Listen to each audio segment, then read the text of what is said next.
It's one small step for man, one giant leap for mankind.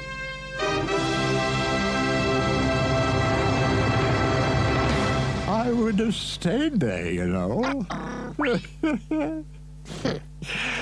But there was just no atmosphere. Whoa! Once you've got it on scotch, you've got it.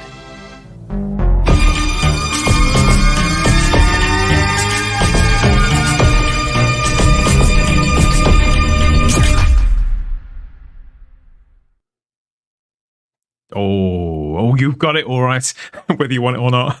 Welcome back to the Spacebook, talking all out there entertainment and live streaming it to you on YouTube, X, Facebook, and on Rumble too.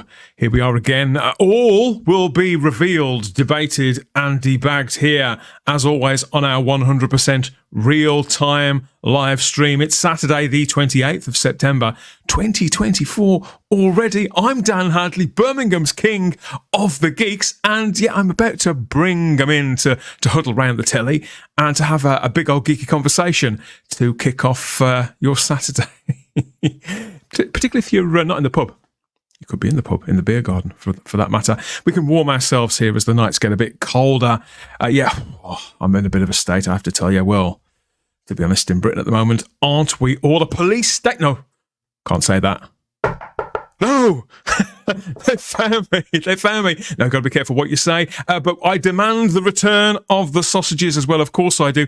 Until they turn up, we've got a whole pack to unwrap. Right here. How many people have got? Quite a few. So let's waste no time in bringing them on to talk about TV, movies, comics, and specifically about physical media and the state of our media here in 2024.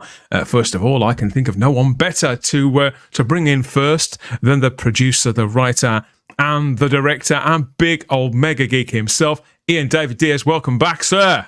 I'm back. Yo. Hello. Hello. How's it going? How's your week been? It's been all right. It's been all right, actually. It's been all right. I went to see a film. I went to see two films, actually. Yeah, I went to see two films. I went to see The Empire Strikes Back, which is still great. Big screen. Yeah. Yeah. And I went to see Substance, which will please Bolstrick no end, because that's right up his street. Right up his street. Right up his street or right up his alley? Chris, I'm not sure what he's trying to say about you, my friend. So we might as well bring you on, and Ian can answer for himself. What do you think? Hi, hello. I am down with mushy peas. Mushy peas? No. Hi. Substance. Ian thinks that the film Substance might be right up your street for some reason, Chris. I don't know why that would be. I have not seen it. Yeah, I know you haven't. At some point. It is the film. It is a film that you would love. Does it have gross stuff? Yep. Okay. Totally. Oh, yes.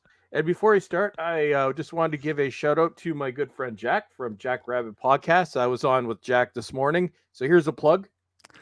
Check out Jack. Good old Jack. Yeah, haven't spoken to Jack in a little while, but he's a good guy. I didn't know. I can't remember the name of his channel. Is it just called Jack Rabbit now? Jack Rabbit Podcast. But have to bring him back on, won't we? But to how are things here? It's 27 right now. It's nice. It's sunny. Ooh. I just got back from the park with Sky. Oh. She met a little puppy named Scout. He was a black lab. He was 3 months old, just a tiny little thing. So we enjoyed that. That's my thing. And so I'm also gonna be starting a boycott. Save the UK from mushy peas. Mushy peas, nice. The mushy peas are the least of our problems, Chris. Exactly. Well, we can't talk about the other problems. They can be sorted out with a spot of vinegar, believe me. There's nothing wrong with mushy peas that vinegar can't fix. Isn't that right, John? Oh, absolutely, absolutely. And I hope you like the jumper I'm wearing that was donated to me by a financial backer of mine, which is really nice. For anyone in the UK, it seems to be the norm now. So I just thought I'd join it. Was this a Lord of the Realm? It was a Lord of the Realm, yes. So just waiting for him to send in the limited edition underpants, and I've got the full kit. You know, we're rooting for you, mate. We're rooting for you. How's your week been? Yeah, it's been good. It's been good. It's gone quick, but here we are again to talk about all kinds of fantastic stuff again. You know, fantasticalness. We are indeed definitely. And we've got a few more people to bring on as well. I'm happy to say. Who's next? We have now I couldn't possibly have done this show without him. No way. And not least of all because I think he would have probably bombarded me with suggestions for the next one. So, but he's come blessed with facts and with stats and with pictures and of course with the baseball cap. Who else could it be but the retro doc, Mr. Gary Akers? Hello, everybody. It's great to be in such esteemed company. And Dan, I just want you to know that I've spent the whole week cataloging my Betamax collection. So I'm ready. I'm ready to talk physical media. Bang up to date. I love it. Love it. Betamax. You may scoff, but there's something coming up about that a little later on. And completing the lineup, we have direct. I think he's come literally direct from wrapping up his own live stream. I'm happy to say we have the rabbi from another planet himself, Svi Lebetkin. Hello, how are you? Thank you for having me. I wrapped up about an hour ago. I just had something to eat. I'm feeling good, baby. Okay, I got many comments already. Firstly, mushy peas, battered and fried, awesome. Okay, that's fan-freaking-tastic. And I think that's the best way to have them. No, I looked at pictures of mushy peas. I didn't think anything could be more disgusting than cream corn. It's so okay. Here's the incredible thing. People who have been religious from when they were brought up religious in Judaism, they look at lobster and they go, "Ugh, it looks gross." I'm like, mind, it's a lobster. Oh God, it looks delicious. No, to them it looks like a giant cockroach because like they don't put it in context. So it's really good. Mushy peas are good. Keir Starmer is a totalitarian dictator and a very bland, banal one. Let's just get that out of the way. He's so boring and so evil, right? He's like a perfect evil James Bond villain. And then boring. Oh my God, so dull. There's no chance of him getting a knock on the door in Israel. I think we're right. Exactly. There you go. Do you know what? I'll probably get a knock on the door from the police, and I'll think it's about what Rabbi's just said. But it won't be. I hear you've been talking badly about mushy peas. More trouble for me saying he's dull. Boring. But you know what, right? Mushy peas is just ordinary green peas, but mushed up. That's all it is. Yeah. The mushy peas all wars have begun. Well, I'm glad you brought us back down to earth. I think battered and fried, right? Most things better battered and fried. I don't know. How do you fry? How do you fry a mushy pea? Okay, you get like a label of it presented on a plate. Awful. You're looking at the wrong pictures, Chris. Welcome to MasterChef on YouTube. You have the wrong. You see, Gary, the British can fry anything. I guess so. That is true. Absolutely anything. Yeah. It's really good. I've said that for years. Is this show being simulcast on the Food Network? Yeah. We are sponsored by Pucker this week, everybody. So get yourself a nice what pie. Was more disgusting, a saveloy, a battered sausage, or a doner kebab, right? Doner kebab. You're asking the wrong bloke. I haven't eaten meat for nearly 35 years. You're talking to the wrong bloke. I had a doner kebab today. So, I'm keeping the standards high. Thank you. Starting. Actually, I had a vegetarian for Sabbath, right? I do the Jewish Sabbath. We have 2 big meals. We had Indian the first time. I've got Indian takeout, but it was a real what? Indian or Indian? Yeah. What are you saying there? Indians are the people that John Wayne used to fight, aren't they? Not like Native American Indian Joe. That's what they'll get a bit of. That's what you just said. No, I'm not eating Haitians on their horse, baby. That's not happening. No kitty cat for the rabbi. Oh my God, where is this going to go? This is going to be a pretty general, pretty casual chat. We're going to cover some bases here. We're going to air some grievances that members of the panel have got with all manner of people out there in charge of our media. So stick around for that. We're going to be sure to get it all covered right here for you. So yeah, we're live streaming this as always across social media platforms, streaming platforms. So wherever you are, and as you're receiving this, get commenting by all means, not just on the nonsense that we've been speaking about for the last 5 or 10 minutes. Where do you start with mushy peas? We'll have to run a poll about that, won't we? So all the mushy pea stuff, that's fine too. Savoyers, batter sausages, and what was the other one, Rabbi? Kebabs. Kebabs, yeah, all that stuff. So chip in on all of that, chip in, get it, as well as everything else we're going to talk about here on the Spacebook Live. Okay, first of all, now, I don't want this show to turn into the kind of obituary of the week kind of thing, but I did want to mention this just for a moment or two, because it does sort of tie in. One of the very first films that I got totally obsessed with as a child, because I was slightly too late to see the original Star Wars film, was this 1981's Clash of the Titans. It was directed by Desmond Davies, of course, and all that special effects, stop motion special effects work was by Ray Harryhausen, the legendary Ray Harryhausen. But and the cast was incredible. You know, Harry Hamlin sort of led the cast, and he was virtually an unknown. But the rest of the cast, all the gods, were made up of various different people, such as Laurence Olivier, Burgess Meredith, Ursula Andress, and there at the far right. I don't think she was far right, but everybody is in Britain now, aren't they? And there on the far right was this woman. There's Dame Maggie Smith.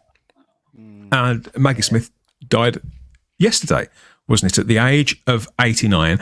And I thought it might be nice to just tip her a bit of a nod as such an important British character actress, stretching right the way back to her debut in 1956, I've got listed here. Heavens above. So, yeah, Clash of the Titans. Perhaps it's a film, Ian, that it's not held up in the way that perhaps others are, even in a sort of kitsch way, the way that Flash Gordon is. But I love this movie. And all of these sort of actors in there, including Maggie Smith. Yeah, to me, she was the woman from Clash of the Titans first and foremost, and then I found the other work. But again, when you hear that people who've been around for 89 years pass away, it shouldn't be a shock, but then you think back to all the characters that they've played, and Maggie Smith did more geeky stuff than you'd think. I think kids remember her for Harry Potter, isn't it? Of course, yeah. The last big thing. But Clash of the Titans, right, is the film I'll never forget. You know why? Because when I was dying to see Raiders of the Lost Ark, I couldn't get in. I was so disappointed. The only film that was playing was Clash of the Titans, so I had to go see Clash of the Titans. That's why why couldn't you get into Raiders of the Lost Ark? Because it was full. Oh, it was full. I couldn't get in. And I was so upset, and I wanted to see a film. I wanted to see Clash of the Titans. I enjoyed it, but I was so upset that I didn't get into Raiders of the Lost Ark. So yeah, I always remember. Also, Harry Hamlin was from LA Law, was he not? Was it LA Law? That was later. Yeah. Or was it later? Law, yeah. He did a stint in the last season of Mad Men that was very good. Yeah. Obviously, Clash of the Titans was a bit of a staple of the VHS rental shops here in Britain. I bet you remember that, don't you, Rabbi? In fact, didn't you used to work in a video shop years ago? I did in my the darkest days of my life. Kroll, you'll drink Kroll. Right, that's it. That's the great Sunday afternoon right there. That and a pepperoni and a pineapple pizza. That sounds pretty good. With St. Anthony is pineapple. Yeah. Any movie that's got a Cyclops in it would automatically sort of get on my must-watch list. Kraken. You got that was it robot bird thing. That was awesome. Harry Hamlin was so young. Man, I mean, like, I'm surprised this movie isn't a big gay. They love it. If it was today, SpongeBob is super gay. It's got a huge gay following. But what about what is it? The crabs when he took on those crabs. I remember that. Yeah, I do remember that. Scorpions. That's what it was. Scorpions. Yeah. Scorpions. And the movie he did after this was Return the Jedi, I think, wasn't it? Well, this was. Am I wrong in saying this is the last movie that Harryhausen worked on? I believe so. No, he did scenes of Return of the Jedi because you can distinctly tell on the barge sequence. You have somebody walking across the barge, and it is Ray Harryhausen's walk. Right? It's got that exact gait. It's 100%, a stop motion Ray Harryhausen thing. And I know he did some work on Return of the Jedi. What's the thing with the snakes on its head? That Medusa. Yeah. The Medusa. I was very excited. It had a top off, so I was like, "Well, hey!" That's one of those. The remake's nothing on this, though. I mean, it is. Yes, the only positive on the remake is it's got Gemma Arterton in it, but that's about it. When it comes to Medusa, if you come across her on Tinder or something like that, it would be you'd hover over the left or right swipe, wouldn't you? Because you'd think, okay, the snakes for hair, that's not good, but the rack might swing it, Rabbi. Yeah. I mean, either way, you got to go. That's a good way to go. Yeah, right? It had a tail, didn't it? It had a snake tail that went. I understand, but I think they would have.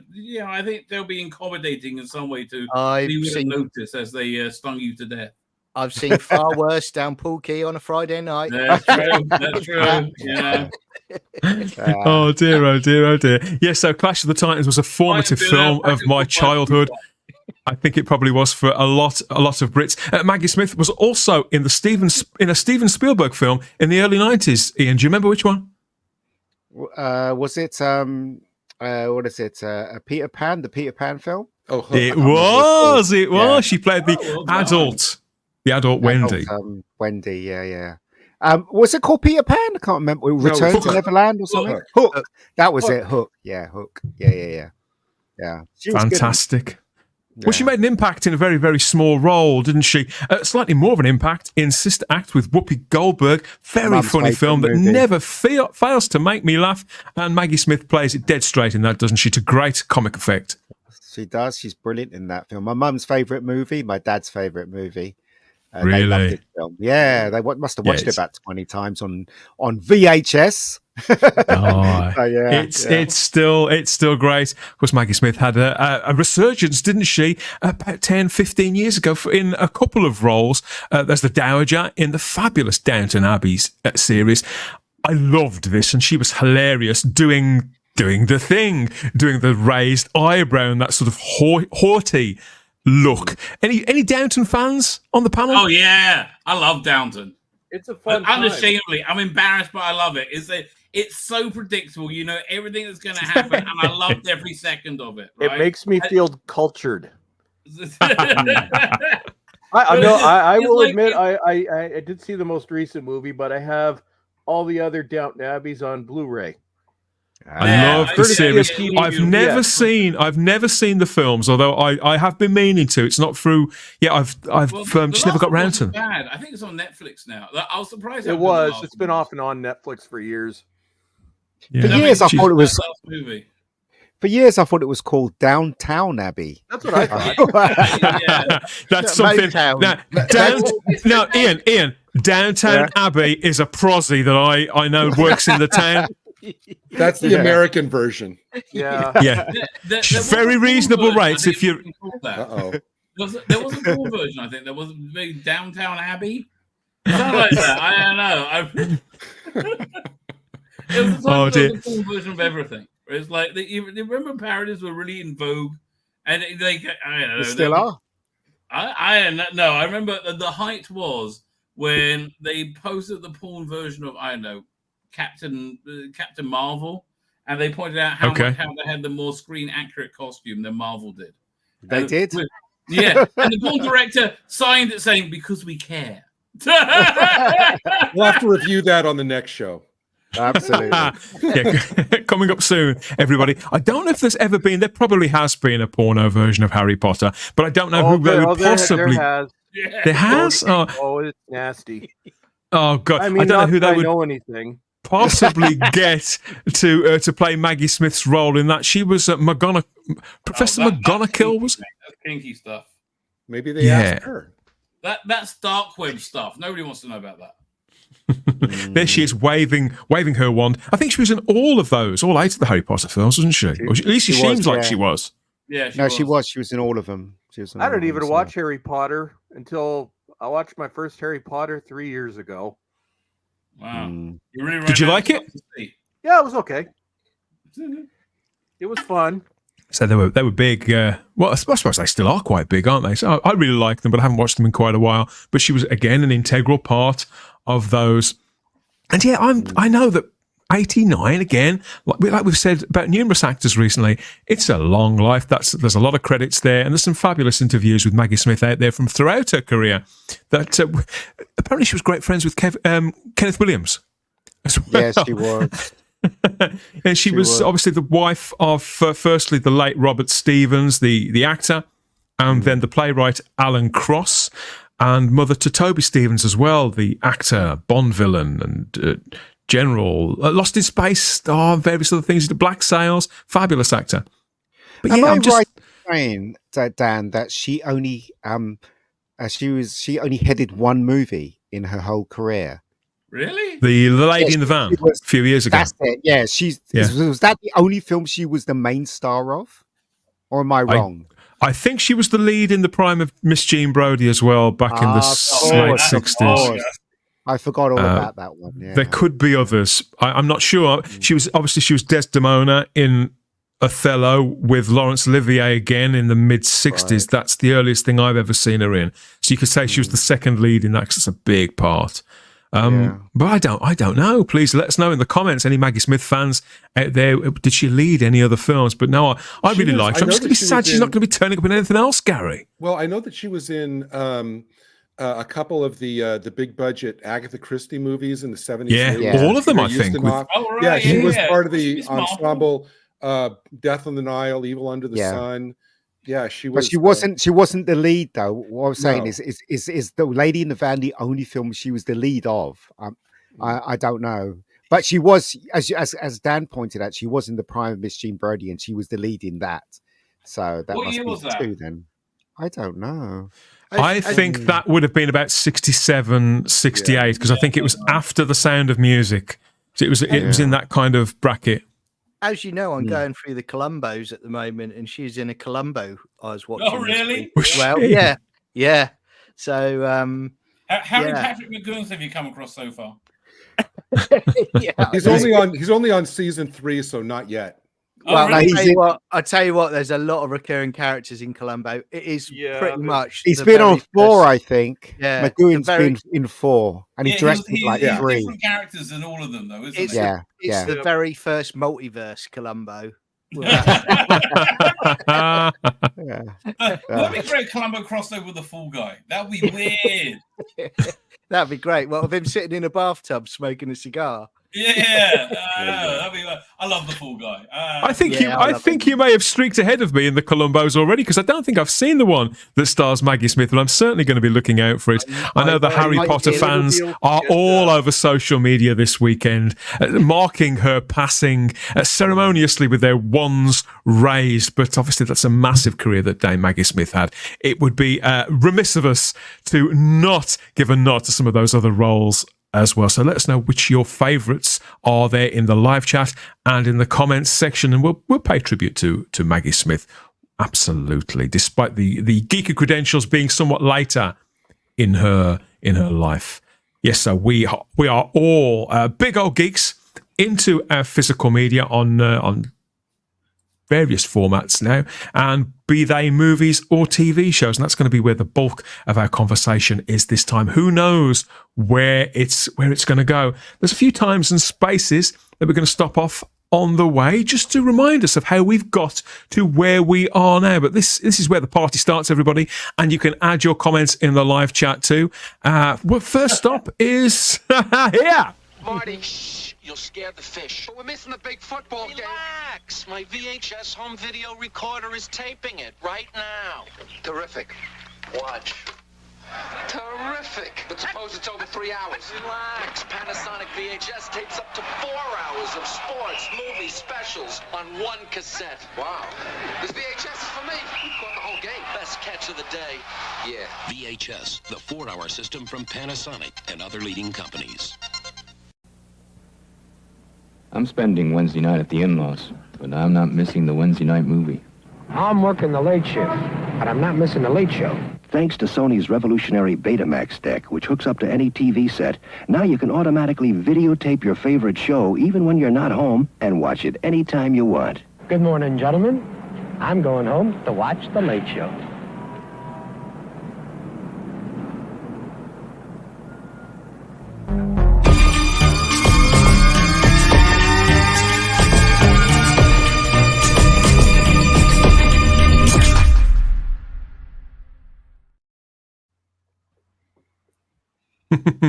One blast from the past down, several to come later on, so stay tuned. Yes, here we are about to open the closet, the cupboard, the inner sanctum, maybe, of shame, depending on the size of your collection, as we gather together, us geeks and devotees of physical media. I think mostly, although I do know there's a couple of us who prefer to stream, so we'll get into that as part of the show as well. I think it is an integral part somehow of being a geek that we build collections. I think I started with tie-in novels that adapted sort of the screenplays of some of my favourite movies, and when I couldn't own them on videotape, I got the paperbacks and sort of slid them onto the shelf until that magical day where I could own them on cassette, and then gradually I amassed a huge collection of VHS, which morphed into DVD, and I'd hate to think how many titles I've double dipped on and triple dipped and all that over the years, how much money I've spent. In fact, there's several editions just in the loft of Star Wars alone. But what is it about collecting this stuff? It's one thing to watch it and enjoy it, Gary, but what do you think it is about needing to collect it and have it in our homes? I think it's about, and this would apply, I guess, maybe a smaller way to albums too. It's just the idea of having, the physical, the physical tape there of something that you love, that it's yours. It's like a precious book, you go out and buy. It's the whole idea of like streaming itself, to me, it like doesn't even seem real. It's more because it's not tangible. Yeah. The idea of like the tangibility, like, when you get like a steel book that you love, or like a limited collector's edition or whatever, or even a normal disc of a movie that you love that you never ever thought would be put on DVD or Blu-ray. That still happens to me now. Yeah, and you just are overcome, and it's kind of like, it's a little bit like Christmas Day when one of those comes along. Because in all seriousness, I was trying to work out how I managed to get bitten by this bug, Chris. And I know that you're a sufferer as well. And the earliest I could go back was to buying those paperbacks, those adaptations. And I think it does chime in with what Gary was saying there. I think I'd see them at the cinema or sometimes on television, and they'd have such an impact on me that I needed something that I could touch, almost a memento of the experience of what it made me feel when I saw them. Sometimes I would read these books, sometimes I wouldn't, or I'd read parts of them. Terminator, page 74, for example, in the bit with oh, the rabbi knows. Yeah, the spine was cracked mysteriously on that page when they spend the night in the motel. Yeah, extraordinary. But I honestly think that's what it was about, that need to have some sort of token to savor the experience and remember how it made me felt. And now here we are, Chris, with masses of the stuff on various discs of various quality, filling up our homes. I think it's maybe because I was raised with it. I remember the first piece of physical media that I owned myself was the Muppet movie on an RCA CED Fabulous disc. Capacitance electronic disc. I don't know if anybody here remembers those. No, I remember it. Yeah, I figured Ian would. It was movies on vinyl. It was a failed RCA format that lasted from 1981 to 1984. The final was that disc the came one out in inside the 1985. square? Yep. You put that's when you had to like turn it over. Huh? The quality was very good on that though. The quality was awful, like horrific. And literally it's the discs after like the second time of playing it would start to skip.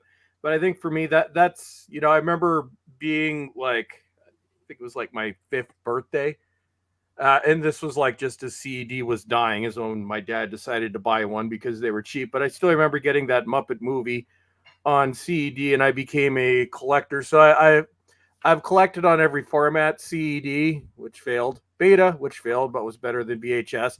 I had a massive VHS collection, then DVD, then Blu-ray, then 4K. I hate that. It could be a generational thing because the Zoomers did not grow up with physical media, which is a shame. But I think there's so many memories. It mystifies them, Chris. It mystifies them now. Well, I love going into purchasing, going into the store, having your bag with your nice VHS tape and it's plastic, or even the experience of Blockbuster. Just you didn't own it, but still the experience of actually going to the store. Well, that whole Blockbuster shopping experience was wonderful. I used to do it with my kids all the time, right? Yeah. I think that's like genuinely lacking from the world. It was great. Are you guys like Thank you, Dan, me? by the way, for your photo choices. Are you guys like me when my nieces come and I've got all my DVDs and stuff on my shelf, and when they touch something, like say for instance my Close Encounters Blu-ray, and it's got a book in there, and when they take the book out, you're like, no, can you please not touch this? Just put it back. That's me. That's definitely me. I'm worse than that, mate. We had to look after like a neighbour's kid, and he came up to my room, and he walked in, and he'd had a Kit Kat, but he had really chocolate covered fingers. and he started moving closer and closer to my Blu-ray collection. Oh god. I can tell you that day I made Darth Vader's force choke become reality. you become but even my experience with Blockbuster was actually slightly different because most people would rent. No, as soon as they started the affordable previewed or previously viewed, which VHS is, well, modern people don't know, but VHS, they weren't sold to buy; they were sold to rent. Only specific movies would ever get a wide release, and the quality would be crap. Usually, they'd be extended player SP, but using very cheap tape. But as soon as Blockbuster started doing the previously viewed, my dad was just as bad for this, but no, I go to Blockbuster every week, and people would rent. I'm like, no, okay, what's up there, and I'd buy it. And people I got I used to work for Blockbuster. DVDs. I used to work for them. But when in the early days of Blockbuster, and again, I tell this story. My friends used to rent out a film, and they used to record it. This is before they had the bug in the VHSs and the Betamax. You know what the bug is, don't you? It sends a signal out, so you can't record it unless you have the scrambler, which I had. Yes, everybody had it. Yeah. So basically what they used to do is record the films and then unscrew the tapes and take their copy and put it inside the original thing and then put it back. And so they had the original copy and that's really bad. I bought one of those and I could tell that it was a copy. Mainly because there was the remainder of a sitcom right after it and the quality was absolute garbage. I can attest. It was Disturbing Behavior, a horror movie. This was bought it around 1998. 99. Yes. And I looked at it like, this quality is awful. And it was bugged with, if they had the decoder, it was obviously pretty bad. And then it ends. And then I think there was like Everybody Loves Raymond was the show at the end. I'm like, what? So I went back to Blockbuster, my buddy Steve. I'm like, what's up, dude? I got a new copy. That's why they put, I don't know if you remember those stickers between the cracks of the tape. So if it's broken, it would. Yeah, there was a seam that ran through the plastic, wasn't there? Yeah, that's why they. You know what, Ian? If I'd have come up, stickers, you probably could. Around it. They used to have these little video display things that are borderline legal. Yeah. No, they used to sell. You could buy stickers of those little seal things. If I'd have been copped by this chick, I'd have confessed to absolutely everything there. And then I have to say, Rabbi, when you were talking a moment ago about taking the kids to the VHS store and renting something out, that's reminded me of the experience that I had when I was a child. Selecting a movie to watch on videotape is something that we would do together. As a family, we'd all trek out. I mean, it was before there was chain stores. Certainly in my small town. So it was like a really sort of small shop, but it was literally from floor to ceiling with movies. And there'd always be an argument particularly between myself and my brother, who were roughly the same age, and my stepbrother, who was 5 years older. But we'd eventually arrive at something. We'd rent usually one, maybe two a week, take it back, and we play. This was the second one, the second machine that we had. I had that one. We had the very first one. Right, I literally grew up with I was 6 years old, and we had a bootleg copy of Star Wars. I think on that one you. That's the one. This is the one. This was the first one. This is the one that everyone had. Yeah, that's the one that your grandparents would always have that clock flashing. Yeah. I remember the little counter. Oh boy. The Ferguson TriStar where it was clack. You just pressed the thing and it ejected the tape. All the schools used to have them. The schools. I miss those buttons. I love those buttons. I can still hear them, Chris. I can still hear them and feel the sensation, the satisfaction in my fingers. But when we upgraded, you hate the no button thing. I hate modern Blu-ray and DVD players. No buttons, no nothing, not even a display. Yeah. I want my display, and I want my big button that goes chunk. They're all matte black. Yeah. I mean, I remember when remote control came in and we got, the new one's got a remote control on it. It's got a 4-foot cable stretching from the front of the machine to the remote control. And you could hear this bad boy whirring away and playing the cassette. You could. You know. But you know what, right, guys? Was better quality. If I knew we'd be talking about this, I've got a Betamax machine in the cupboard. I would have brought it out. If I knew we were talking about it, I literally still have a Betamax machine. Brilliant. And you know, Chris, I had two of them, and they were at my parents' house. And when they sold the house 10 years ago, they threw out my two Betamaxes. I had a Sony and I had a Toshiba. Was it a C5 and a C7 by any chance? No. Betamax was done by like 83, wasn't it? Yeah. No. It's my dad bought his last player in 1992. It was a 1991. No. Wow. No, and I thought Edsel in 75. Well, it may have been different in North America, but no, we had it was gone by the early 80s. And Chris mentioned Zoomers. I'm sorry. I was going to say, Chris mentioned Zoomers a while ago. Zoomers will never know the exquisite pleasure of popping a tape in the machine and then hearing that crackle as the machine eats your tape. Yeah. They will never have. I got a horror story for you with my VHS collection. This happened to some of my Star Trek movies too. Oh, no. So you remember those tape rewinders? Yeah. So I had one, and unbeknownst to me, it was slicing the tape as it was rewinding it. And I didn't notice this until I put something in the second time and saw that the image had basically split. It cost me, I think, 10 Star Trek The Next Generation tapes, several movies, Star Trek First Contact, like basically anything that I had, and I used it to rewind, anything that I rewound in this rewinder, over like a 6-week period was destroyed. Oh, man. But you know what, guys, right?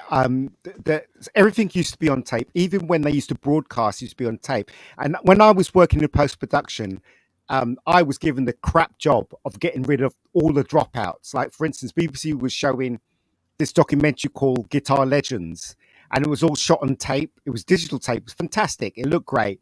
But because it's tape, it suffers from dropouts. Those little lines that you got on the tape. And I had to go on a machine to eliminate those dropouts. And you know how many freaking dropouts are in the show? Thousands. They put me to sit there to get rid of all these little dropouts. And I remember dropouts on tape as well. Or was it before then? No, it's before digital. So Wow. let's have to stay there and take out Let's the also dropouts. not forget. A nightmare. Let's also not forget those early remote controls that were wired, because sitting and watching a film, playing it, you could easily, you were the hatred of your household by not putting it away, and your mum or dad getting arse over heads because they've tripped over the cable that stretched across the land. It's even worse if it took the VCR and the TV with it. Absolutely. That happened to my grandparents. My grandma's cleaning. They just got their brand new Trinitron. This was in like the mid 80s. And their Sony player with the remote, and grandma was cleaning and not noticing. And then grab the remote and the brand new Trinitron Smash. Grandpa. Yeah, I didn't witness the discussion that came later, but I can only imagine they did get it fixed. But yeah. Every machine had the same thing, like the TriStar Ferguson TriStar ones. We used to call them the clack machines. On the left of the machine was always the numbers that you tuned the TV stations in. Yeah. And then the middle bit was all the record button and stuff like that. Even the Betamax had that 1, 2, 3, 4 used to go up to 20. So you didn't have 20 channels, but you could tune in, those two different channels. So yeah. It was future-proofed for a day where we would have 8 or 20 or whatever, wasn't it? That was the idea. I forgot about having to tune in the channels. Yeah, you have to tune and in you them did in. that generally for watching TV. I was there at the That's dark. right. So I think the whole idea of collecting, especially genre stuff, it kind of grew up while I was a kid. Like it was with the release of budget titles, right? Yeah. And there was an explosion of them in the 80s. Right, and then you had Doctor Who was doing it, and then they would release it, Star Trek Next Generation, before it was on TV. Yes. And then the people just built up these massive collections. It was a slow march, and there was a lot of suspicion towards it in Britain as well. I remember the idea of renting them was something that people sort of begrudgingly did. But once they did, I remember going into Woolworths and there being from sort of floor to, actually it wasn't even to the ceiling, so it's the floor to about head height. There was just one rack with, say, about 4 across and 10 down, a selection of titles on the Video Gems and the Video Collection label, and they were hard stopped at $9.99. No. Actually, I think some of them were $7.99, some of the cartoons. Yeah. Amazing Spider-Man cartoons from the 60s, just 2 a tape, and they would go up. The very most they would be $9.99, and it'd be like John Wayne movies, Carry On movies, and a few concerts like a Pink Floyd concert, Queen. There was a Queen concert as well. So they were very selective titles. And then, as you say, Rabbi, then the BBC sort of got involved. And they started to drop down the price of the stuff they put out in the early 80s and tried to get a fortune for. They sort of joined. And so once the BBC were involved and Video Collection were involved, then it really started to grow, and you got Rank and various other British companies sort of committing to it, Thorn, and then it gradually filled out like that. It was quite slow, but a slow explosion. I think if you look back, a controlled explosion. Do you guys remember before Blockbuster, they used to have all these independent. Those were where I went. There was no Blockbuster around here until the mid-90s. But we used to have a friend. My dad used to know this guy named Ray, right? And he used to come around every Saturday with, I swear, I'm not even joking here, with a suitcase full of films, right? And they were pirate films. So we got E.T. off him. We got a Cannonball Run off him before he got to cinema. There you go. And but this is the thing that makes me laugh, right? The thing about pirate films is, which we discovered as kids, once you watch the film, there's always something that was recorded before that film was recorded on it, and it was always a porno. Read past the credits, it'll be some porno. Those were the days, mate. They did those with the Star Trek, the original series, when they re-released them in the early 90s. They were all recycled tapes, so I was always curious. You could see it was distorted because they demagnetized it, but you could still see it.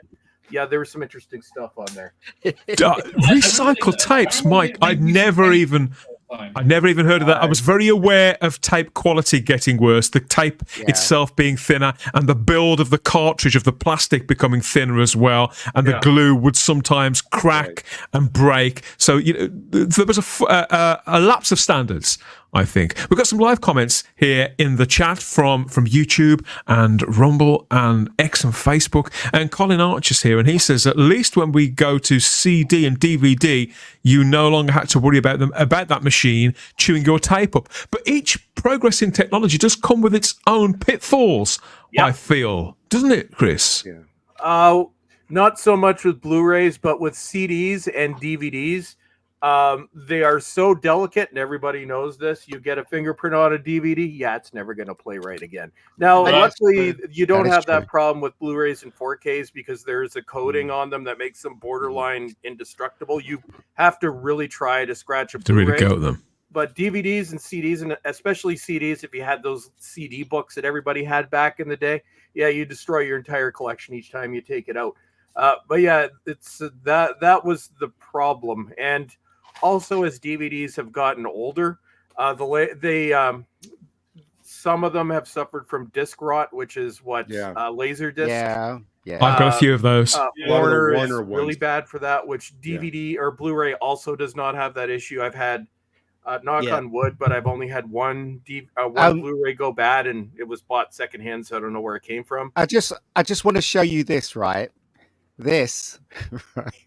Oh, what's this? Right, so basically, this is a mechanism when you had the Super 8 tapes. That you I have one of those in my basement. Yeah. So it would play. It would play on your VHS machine. Okay. That's yeah. Oh, interesting. It is absolutely terrific, because I remember when they released those small little tapes for you, the cameras. You could play. Yeah, them. of course. Yeah, they released that. So I still got this. I can't believe I still got this. I have one. I got one too. It's in a box in the basement. It's like antique. Crazy.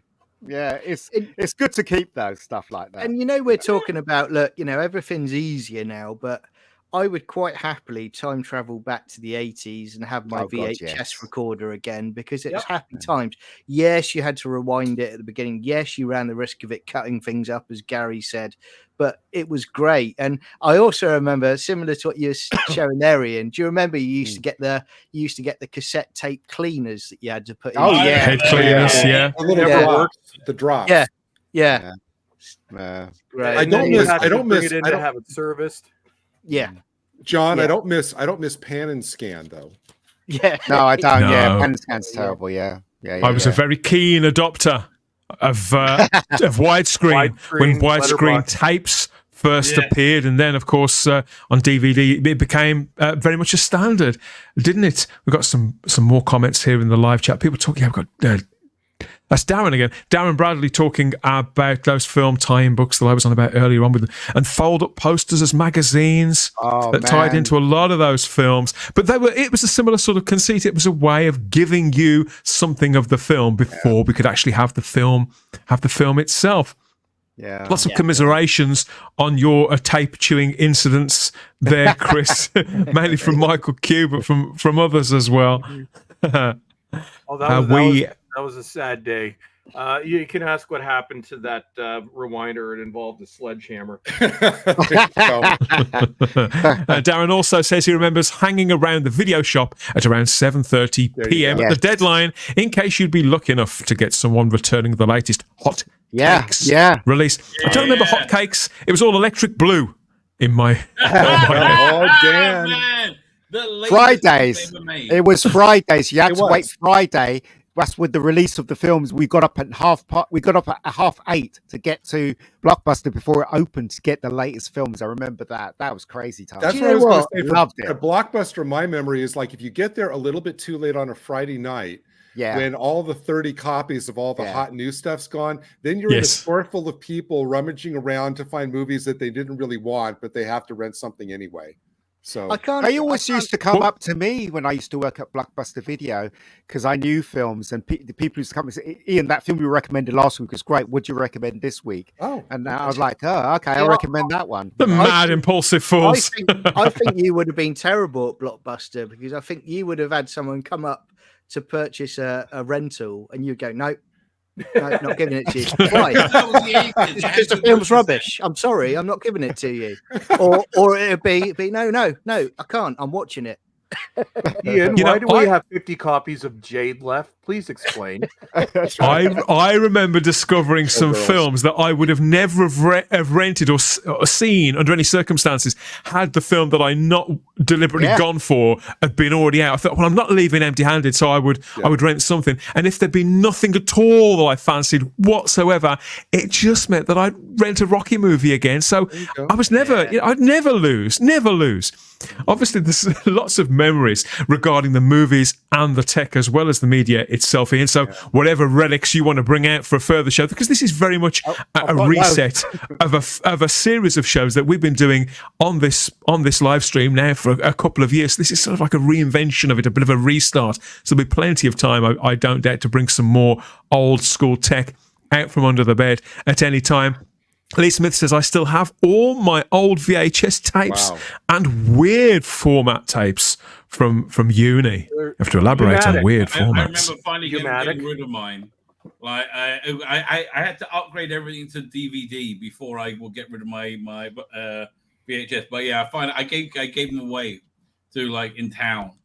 Yeah. Anybody remember? I got rid of loads of mine as well. Chris? Anybody, or did you guys have Divx over there, the self-destructing rental DVDs? Yeah. Idea? No. Yeah. Oh, you didn't hear? Okay, this is a terrible idea. This came out at around the same time as Blu-ray. So yeah, it was the brilliant idea to revolutionize rentals, and this is just the stupidest thing ever. Also, you think of the landfill waste. So you'd order this DVD, I don't know, say you want to, a Terminator 2 or whatever. Okay, so you get your Terminator 2 disc, you order it through the rental service. So it's in a sealed package, and you can see there's the disc is a certain color in the back. And then you open it up, and from the time you open it up, the DVD starts to degrade. So you have 24 or 48 hours to watch it before the disc becomes unwatchable. Watchable, yeah. But the problem is the technology is so finicky. DVDs that don't degrade are touchy enough. Imagine trying to watch something that's, I open it up. Oh, crackers! Something happened. Okay, I'll have this tomorrow night. Oh, I've got like 1 day left on my 2 day. Yeah, and the thing's already starting to turn. You won't step away from that to, for example, an exploding pager, as if anything like that. You look on the box and it says manufactured by Mossad. There's no way they would do an idea that dumb. Do you guys remember this sign? When you used to get your VHS, because we used to hate pan and scan, but that sign that says widescreen. Remember when that first started coming in? Yeah, that's the American packaging. I prefer the English packaging. This is the English. This is the English packaging. Later British releases.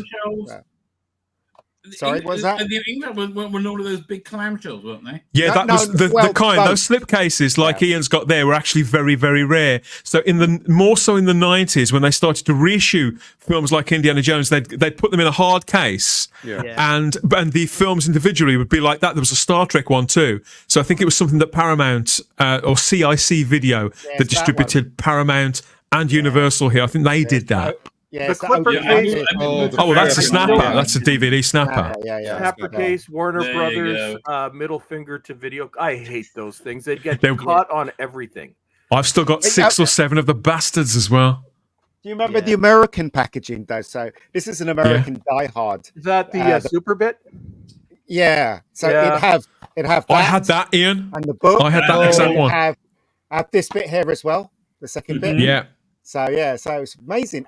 I love all this packaging. It's so amazing. We don't get this physical stuff anymore. That wasn't a standard I just think it's great. I can't tell you the Super Bit. They were in the early 2000s. What they did was they would take more popular movies. They had the silver case like that, and what they would do is they would max out the bit rate, max out the space on the disc. There'd be no extras, or you'd have the extras on a separate disc to get you the best quality possible. They were expensive. They were like $40 a piece, but they looked awesome. I think I had one of Speed, Chris. Yeah. I got that one up here somewhere. Speed. I got the same, the one you mentioned, Dan. I've got Speed up here. I can't find the damn thing, but it's up here somewhere. Reason. Yeah.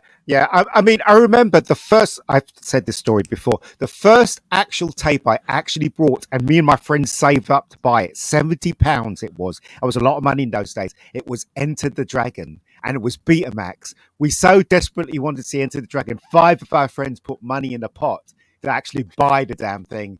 And we brought it, right? It resided at my place. But we brought they used to come over every weekend to watch Enter the Dragon. What a magical time it was in those days. It really, I know people that are younger than us don't understand that time, but it was really magical. I'm telling you right now. Yeah, So anyway, yeah, I'll stop there. I really love the underground Doctor Who pirate network. Right, I remember like meeting somebody in train stations, and yes, it seemed like dodgy, your drug deals. But it's man, like heroin. I used to love those, the VHS bootlegs. Brown paper bag with a grease spot on the bottom. Well, again, it was I think we're in a similar situation. Well, you could say they're always chasing this because the demand was outstripping the supply, wasn't it?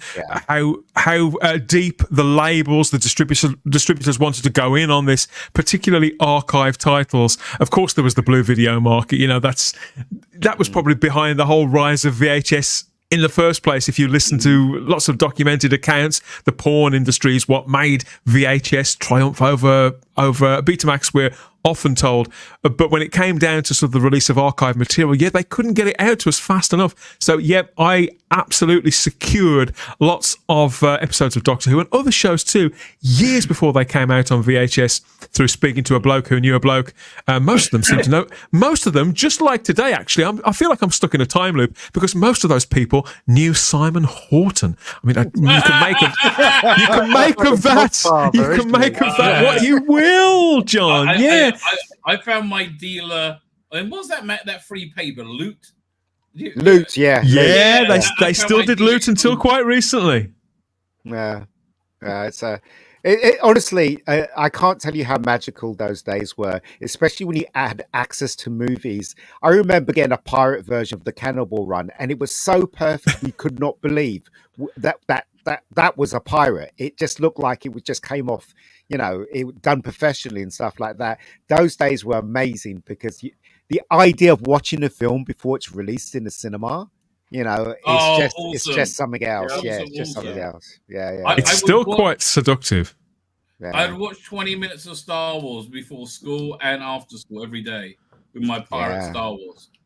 But even going back further, they used to have 8mm, didn't they? Of films, and it was only segments of the film and stuff like that. I remember those. Like little 10-minute, 8-minute. Yeah. You could, or they'd have it'd be a cut of like Raiders of the Lost Ark, and it would be like 10 minutes of the most important scenes. Yeah. The first time I ever saw any of the original Star Wars film was round at a kid's birthday party, sort of my kind of a cousin, like a second cousin, something like that. And the dad had got a projector and 15 minutes of Star Wars. And played it, on this sort of fold up screen like we had at school. And I wasn't really sure what it was. I'd never seen Star Wars before. I'd got the T-shirt, I'd got the sticker book and things like that. So I'd never seen any of Star Wars before, and I couldn't quite work out why they were showing it to me if I couldn't actually see the whole film. It was very, very frustrating. But apparently, it was quite it was quite a universal experience. A lot of people bought those because it was all you could buy, that 15, 20 minutes. So rather that than nothing at all. These, I don't know if you guys had anybody remember Viewmasters. There was a film version of the Viewmaster. I got it for for Christmas, I think, when I was 6. And it was basically like just little terrible quality cartridges that you'd put in your Viewmaster. This one, it had to be run by batteries. I think there was actually a cheap one that had like a hand crank. No audio, no nothing, but you could watch like 5 to 10 minutes of like clips of a movie. It looked absolutely terrible, but that's. But you felt so.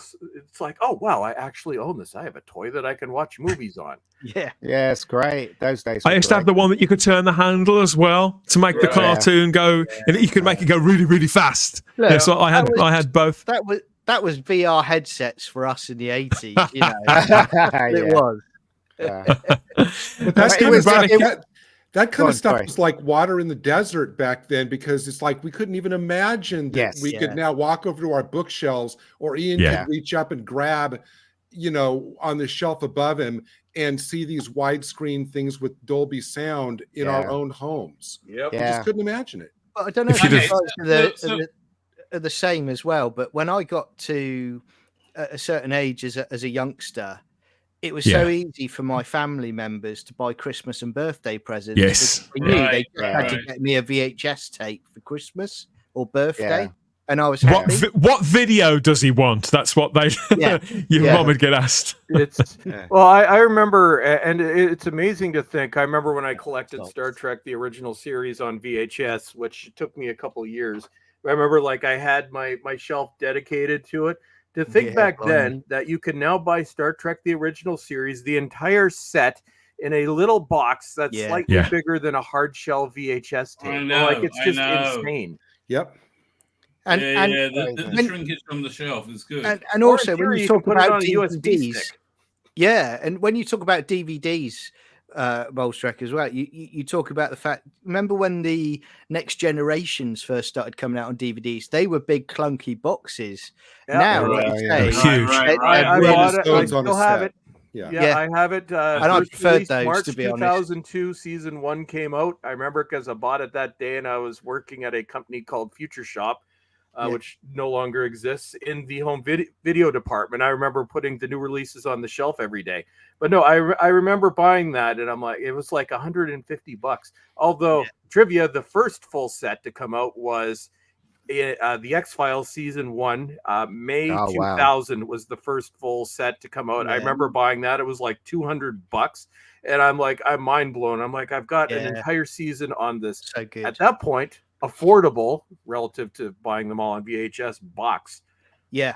And I think what that I hate is the DVD boxes now, where you still get them in some sets where they've gone cheaper, where it's the cardboard with the sleeves, where they've just slotted them in. Don't. And you're trying to get them out is a nightmare about ripping the Oh, box. yeah. No way. To you, Mill Creek. Yep.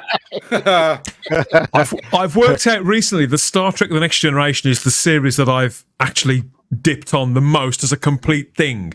Wow. So I originally had some ex-rental VHS tapes in the big boxes that I picked up from Choices, my local video shop, when they were chucking them out. So I got those. But then when they started releasing all of TNG, tape by tape, 2 episodes, I bought all of those on VHS. So I had the full. It was from, again, 5 shelves, a full bookcase. I'd got those. Then I bought on DVD the big clunky box sets with the wraparound piece of card that Robert Meyer Burnett did those original features for. Do you remember when he told us about that when he came on the show? I bought all of those. But then they re-released those same discs, and me like a twat, I bought them again because the packaging was small. And so that's 3 times, right?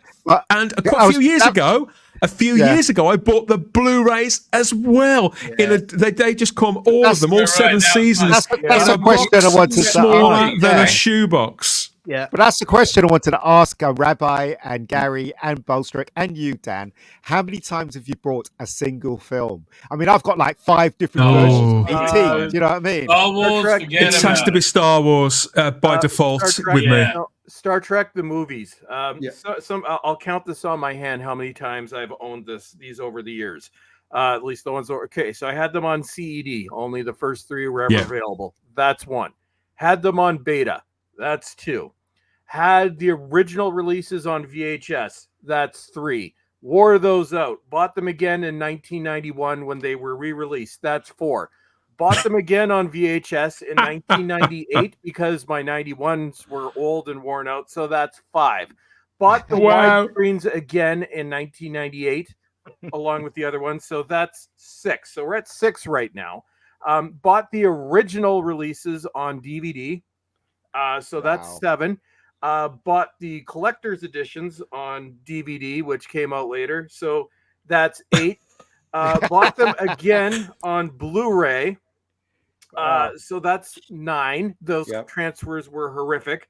Owned the first 4 on 4K. So that's 10. And that's where I'm going to stop because that goes into my double dip. So that 10 different times. On how many different formats? Every format packaging Best packaging for any Star Wars DVD. I can't remember if DVDs or DVD or Blu-ray. DVD, was the original series when they had them in clamshells. They had a yellow one, a Yeah. blue one, and the red one. They were Really gorgeous. good. Yeah, they really were good. And okay, I want to ask again about 10-15 minutes, but I want to ask everyone. Like, I find like when I get the physical disc now, I immediately rip it right onto a server, and I never ever. I was looking at my disc before tonight's show, and they're all covered in dust. Right? I only ever would like the other day. I wanted to watch Thunderbirds with this neighbor kid who is about 6. He's like the right age for it. And I said, "Oh, it's all on YouTube. I'll just put it on YouTube rather than put it on a disc for him." Nope. I know people do that, and it's convenient. Rabbi, I'm the exact opposite. I love taking the disc off my shelf, and my Blu-ray collection is now up to about 5,000. I love taking the disc off the shelf, and I'm also on top of a collector. I'm also a videophile, and although I'd like a system that's much better than I have right now, I'm saving up for a new TV. But no, I like taking the disc. I like putting it into my player, and I at any given time I have 2 players. My 4K player is an LG.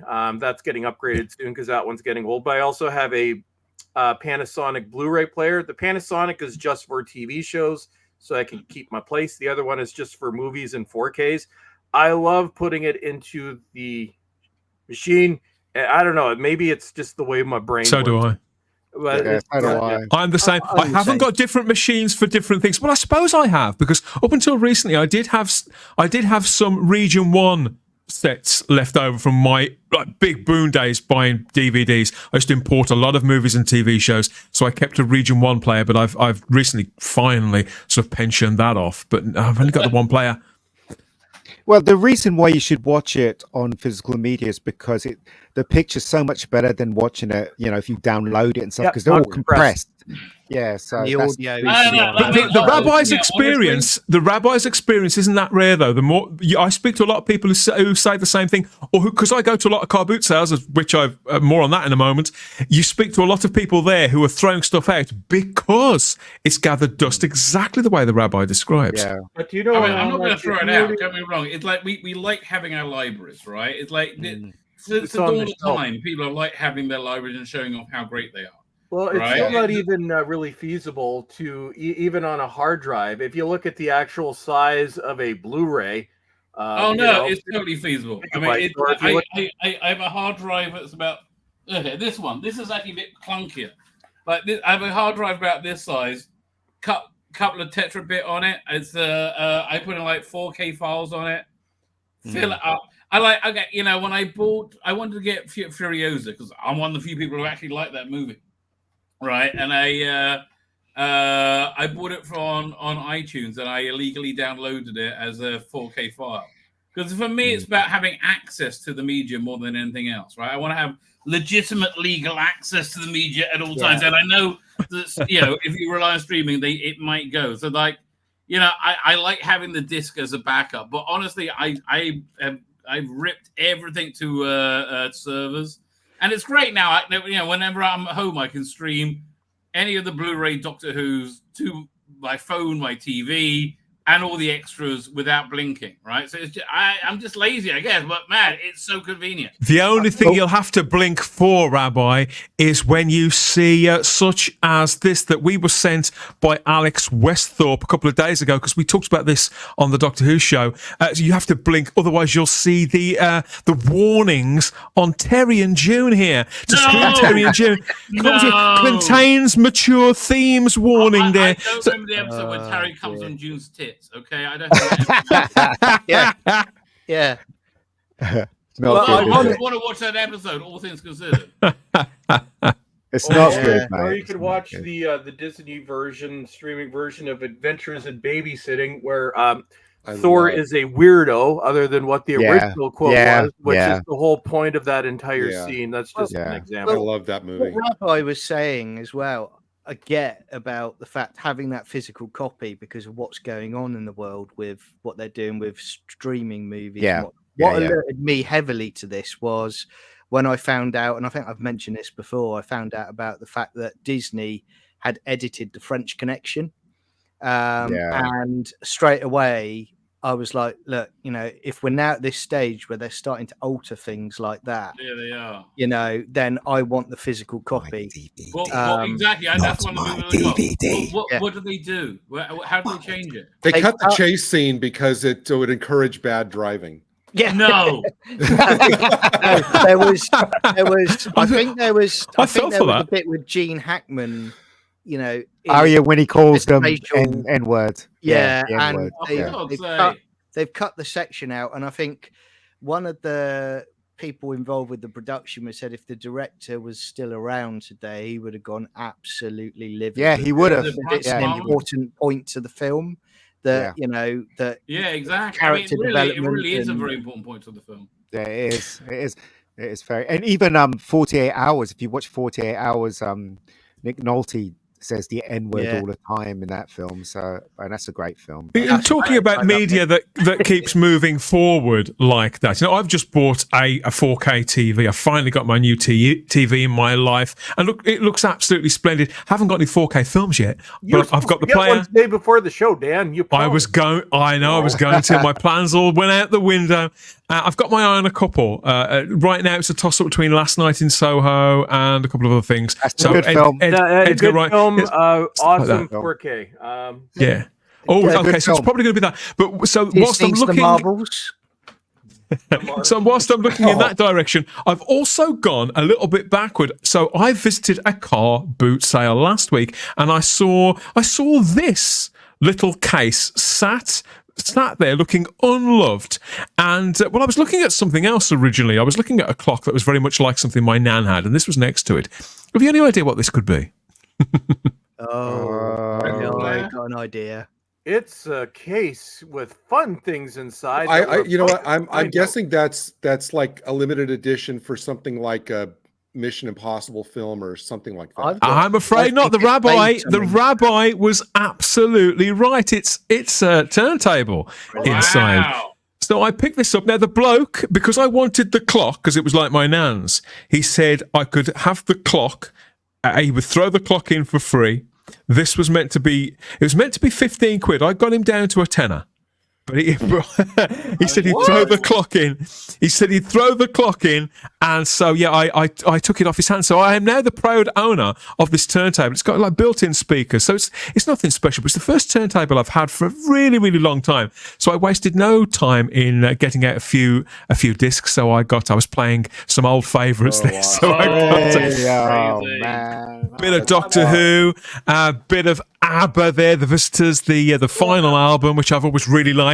So spinning these earlier on, and I've had the Doctor Who album for a very long time, as you can imagine, but the ABBA one, that was something that I desperately wanted when I was a kid on vinyl. I got the tape, but I'd found the vinyl again at a car boot. So I'm trying not to call them vinyls, they're records. I disapprove of the word vinyls. They've always been records.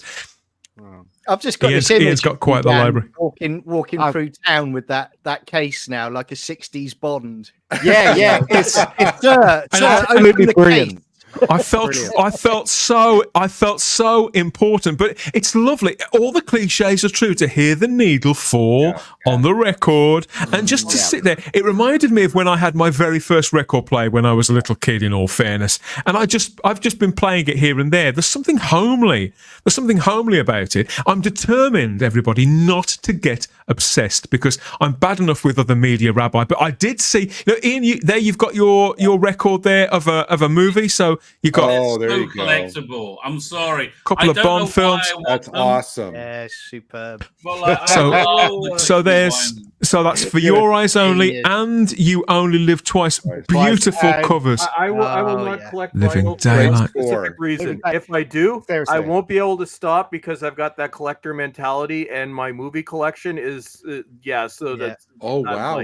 That's exactly what I told myself. But then I saw at the next car boot sale that I went to, I saw these. Now, I couldn't resist this. You talk about movie soundtracks. I couldn't resist getting this copy of The Stud there with. I still got that one. Oh, I've got it. This is So Hot Chocolates. Yeah, The Real yeah. Thing, Baccara, Roxy Music, Odyssey, Leo Sayer, Girls, Rose Royce, Smokey. They're all on this. It's a gatefold album. Check it out. Look. Yeah, yeah. Oh Yeah, Got fantastic. pictures I've got that. on the inside Yeah. there from Is this the first or the second one? That's the first one. That's the first one. But believe it or not, I got the second one as well. They got the bitch. They got the bitch as well with Joan Collins.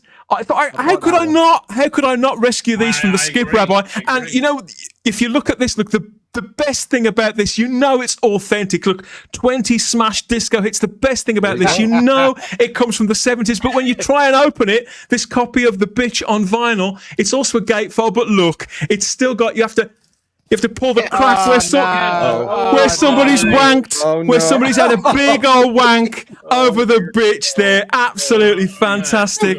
Where is this car boot sale now? Have they put it outside your house, Dan? It wasn't you, was it? It wasn't you, was it, Dan? No, it's not yet. The night is young. Okay, now That's awesome, Ian's Ian. going off that his Close Encounters also has cum stains as well. Nah, I love that. This album.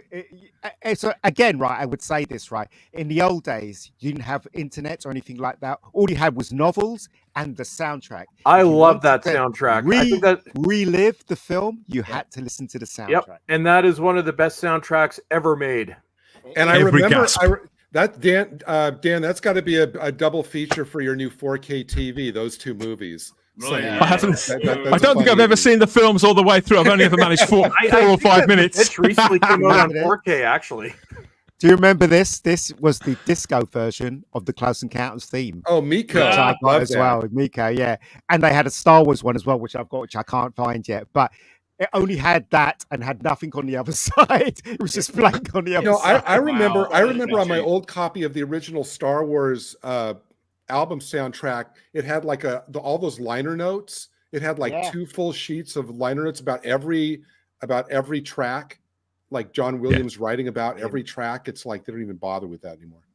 Wait, I remember they had a Star Wars, like it was the album of the movie, right? And you had C-3PO on it. Yeah, I've got that as well. Yeah. Got that one as well. Yeah. Is that the follow along book with the ding? No. Ding. Turn to the next page. Yes. No, that's something different.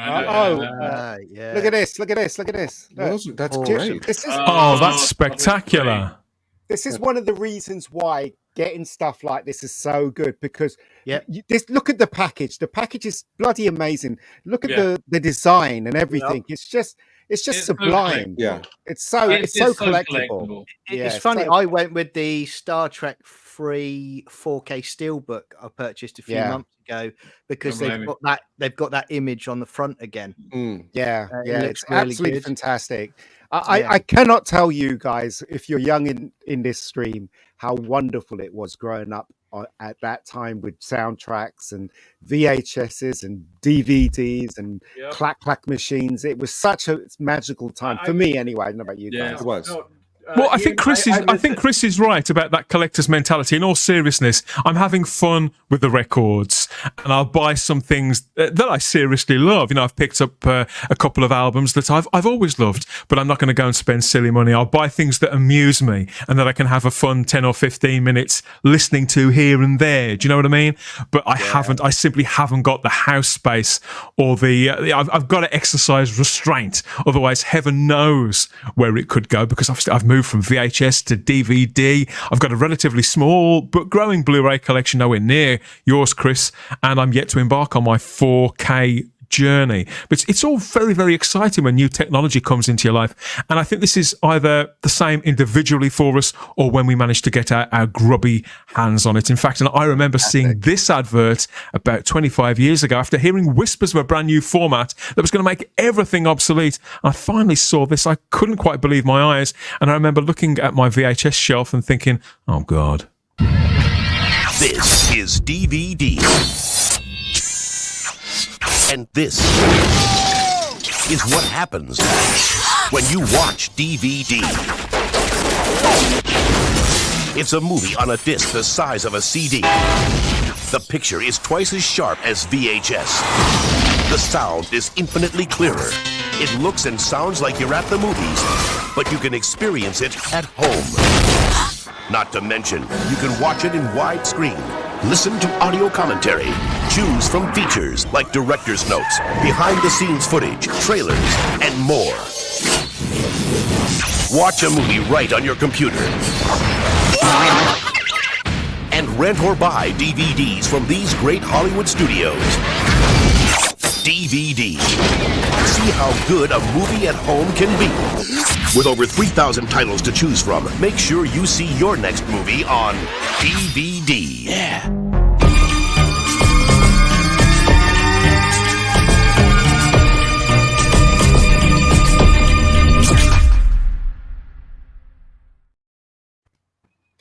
DVD. Changed everything, didn't it, Rabbi? It did indeed. Look, for me, moving from VHS to DVD wasn't a problem because it was just such a vastly superior product. I was excited. I think I got The Matrix as one of my first DVDs. No, Mystery Men, right? But it was just such a better. It was like 480, right? We thought we were looking at 4K. It's crazy. Anyway, I have to go. Tonight is the beginning of a series of penitent prayer services that Jews do before the Jewish New Year on Wednesday. So you know how to have a good time, mate, don't you? Yep. I have to now go and flagellate myself. And I promise Happy New Year, Rabbi. Okay, that's where I am. Okay, thank you for having me. Nope. He went off like a rocket. He was still thinking about the bitch and the stud, wasn't he? Dan, that video, my God, did that. I think, as a collector, I think the most exciting thing I've ever experienced was when in October 1999, when I finally got my DVD player. Remember, it was JVC, went to Future Shop, picked it up. It was on sale for $400, and I couldn't believe they were that cheap because just the year before they were over $1,000. The first DVD I watched was Star Trek, Where No Man Has Gone Before, because I had some Star Trek DVDs. And the first movie I ever watched was The Mummy, which had come out the day I bought my first. But I've never been that excited about a new format since even switching from DVD to Blu-ray into 4K. Chris, those were the first two films that I bought. I deliberately held back on watching them, knowing that I wanted to see them on DVD. The Mummy and The Matrix, as the rabbi said. Yep, I got The Matrix a few weeks later. Yep. But do you know what's interesting about DVD is that DVD's functions works faster than Blu-ray. You put a Blu-ray in, you have to wait till it revs up. And then when you're trying to find the menu, it's kind of tricks you, and then you play the film. Yes. With DVD, you put it in, it plays right away. Boom. You press the switch, it plays right away. I don't understand how they can't use that technology on Blu-ray. I don't understand why Blu-ray so never satisfied. I'm at a point now though where I'd gone from VHS to DVD to Blu-ray, and I love my Blu-ray collection. I'm now at a point now with 4K, and I'm now starting to think along the lines of, with the exception of a few, they're not putting the quality into the 4K like they did with Blu-ray or the previous formats, and I think they're focusing on the streaming. So I've got a feeling now they're now going down the road now of, right, we want to go down the streaming route, but the quality isn't there because you're never going to get, as you were saying earlier, Ian, you're never going to get the audio and video quality that you get from streaming that you would on a Blu-ray disc. And for me, it's just they kind of they're happy with just going with that now, whereas they used to put so much care into it. Like that trailer you just showed, Dan, a few minutes ago, they had the menu on that DVD for the Ghostbusters DVD they released, and I loved it. Where I remember the firehouse, the skyrise, and they were all the chapters in the windows, weren't they? They just don't do stuff like that, and that was great about DVD. Are you finding, John? Are you finding now then that as we move towards a new format becoming, if not taking over, becoming the format for the film collector, for the connoisseur, if you like? Are you finding then that you're having to actually resist that urge that's always been there to gotta have the next one, to sort of hold back and to get your head into gear rather than your heart? I would say I am, because I think, you know, we've talked about it before, but I think when you've seen about, you know, True Lies, and I picked up True Lies, and, you know, the AI work they've done on that, and then what they've talked about the forthcoming Terminator and the AI work they've done on it, and its low quality. And Ian, you mentioned before about the clip from Jaws that's out there in the ether. For me, if the people involved at the top or involved in the production of those films can't be bothered with it, then it's going to stop me from buying it, because whether you love him or hate him, you know, George Lucas, you know, at least when he wanted something out, he wanted it to be, you know, on DVD or Blu-ray. He wanted looking great, you know. He was selling the whole package, whereas now I don't think that love's there from people in those positions. Depends on who's doing it.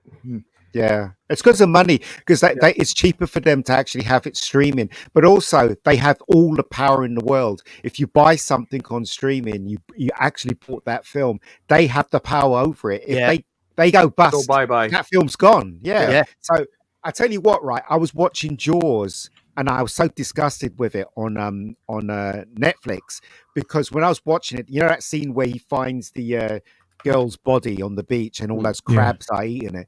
I was watching, I was thinking, this looks crap. The quality is crap, because I've got the Blu-ray and the sky is blue in the Blu-ray. And when you watch it on Netflix, it's not, it's grey. I'm like, this quality is terrible. And it says it's 4K, streaming 4K, and it's not, as far as I'm concerned. Netflix adjusts depending on your bandwidth. You can tell Netflix, the quality changes depending on the time of the day. It's ridiculous.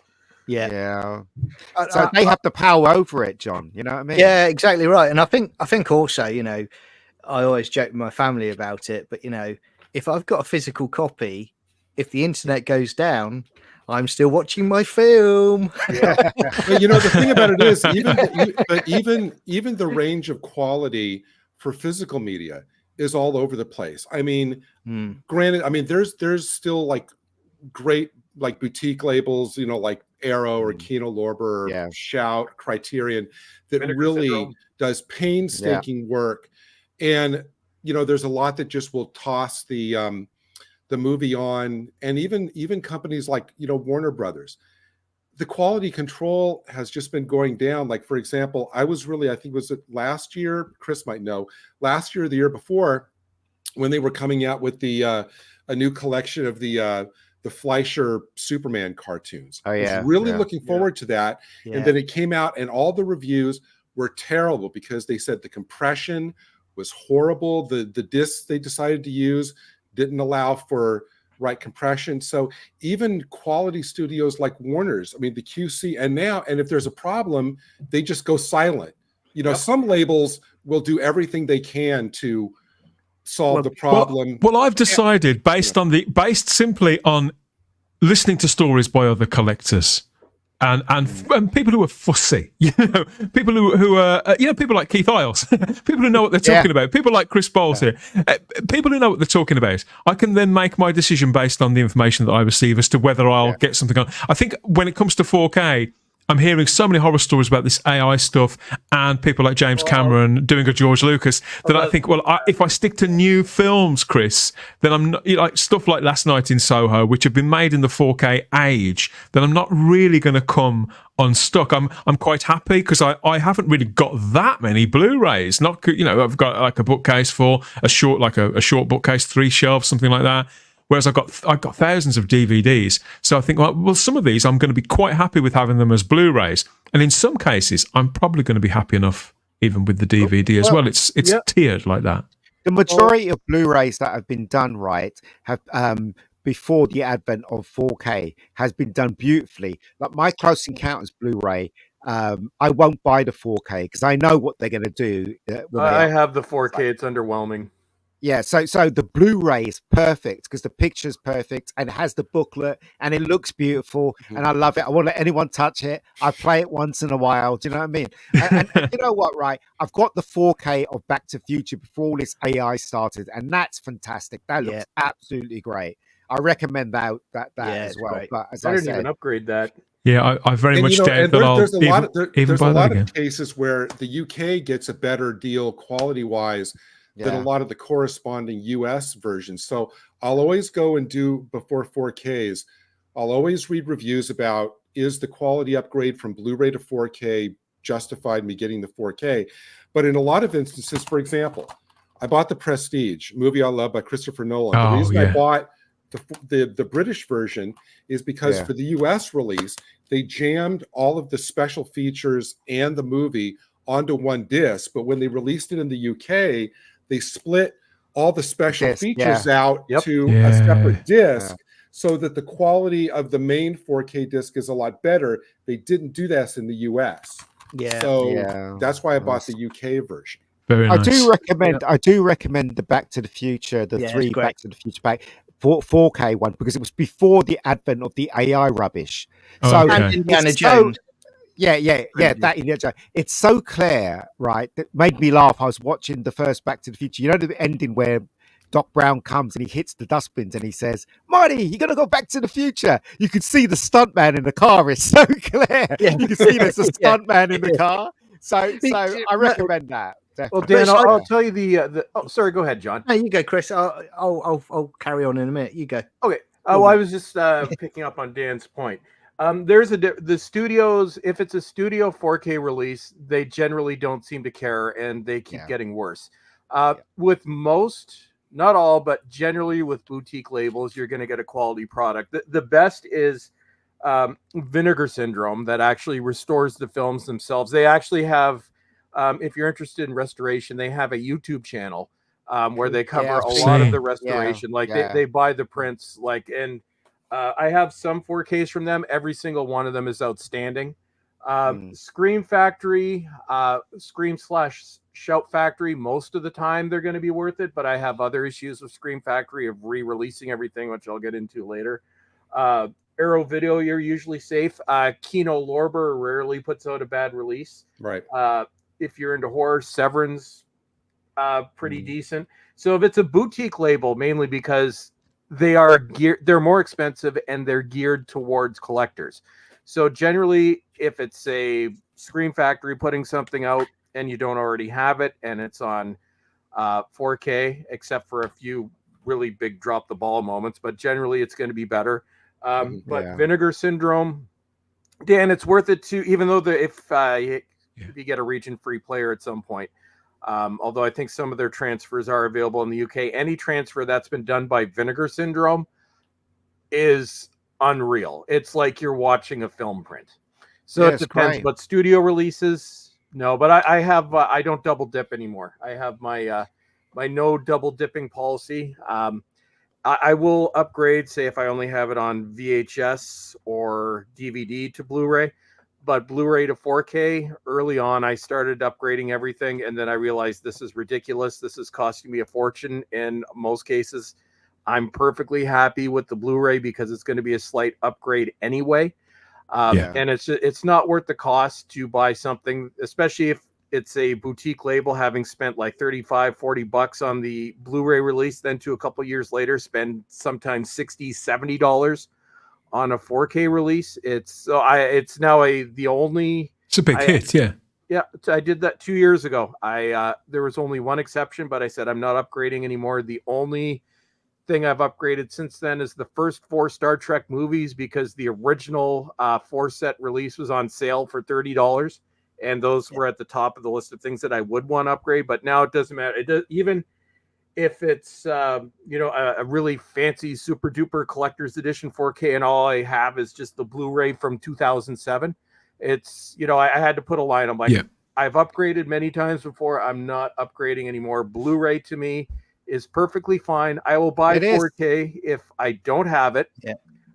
Or did you, Chris? It's kind of similar to what I've decided. Did you buy the 4K of Star Trek: The Motion Picture? The same transfer that's on the motion picture is on the first film set. So I have seen that.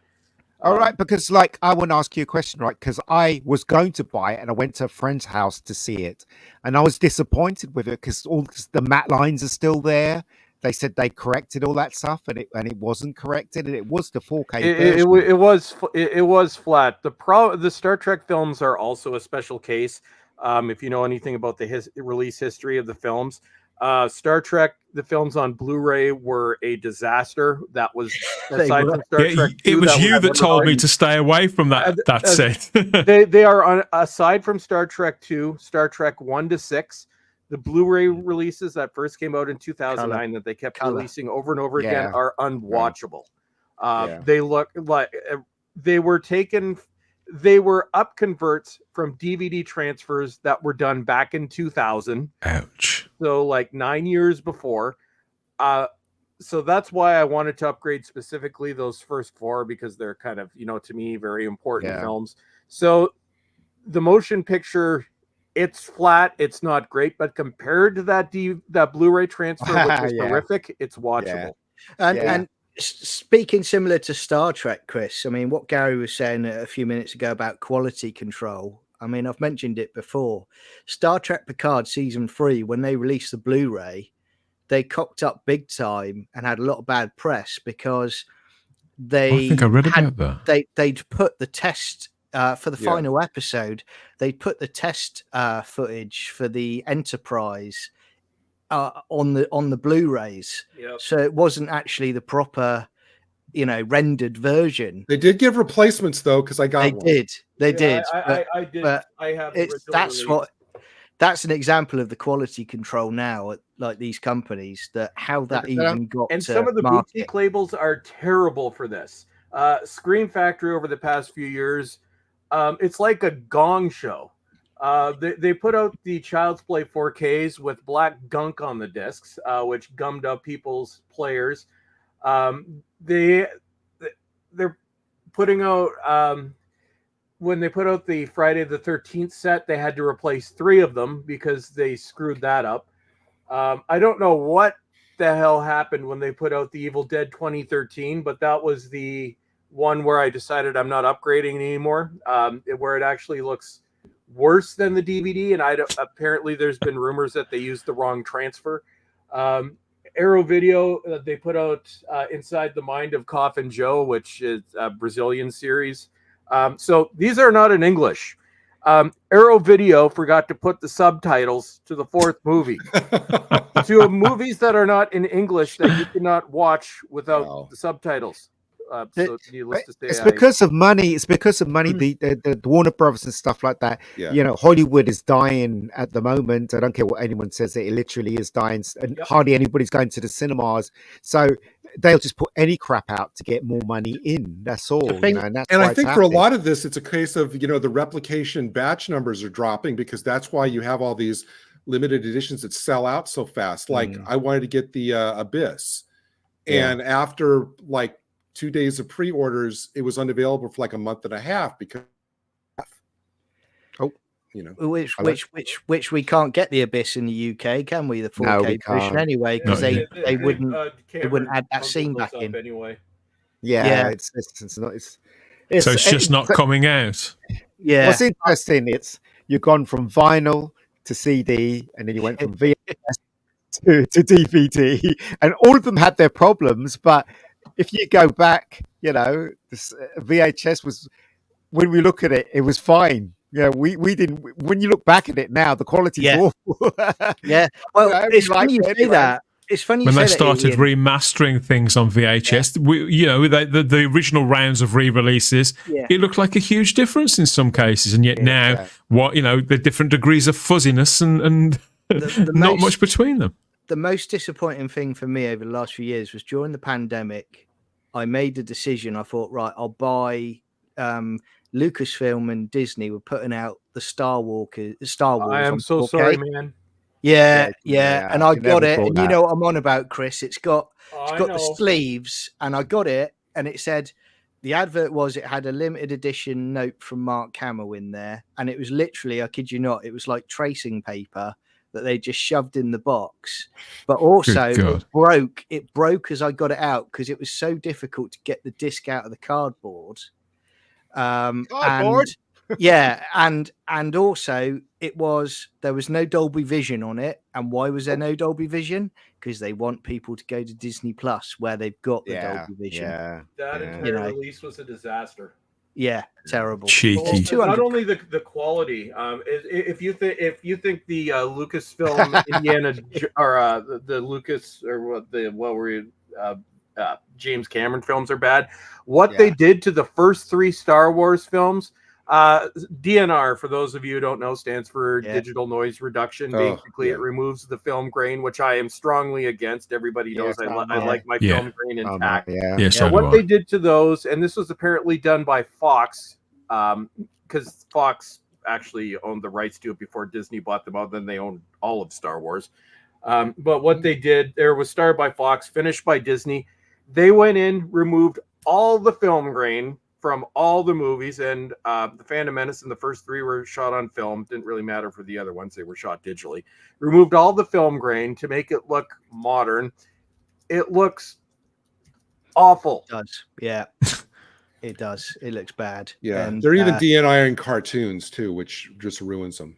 Yep. I can't see me ever buying Star Wars again unless they release Star Wars, The Empire Strikes Back, and Return of the Jedi as they originally were on 4K. There's Otherwise, a way to get them. If you can find it, Dan.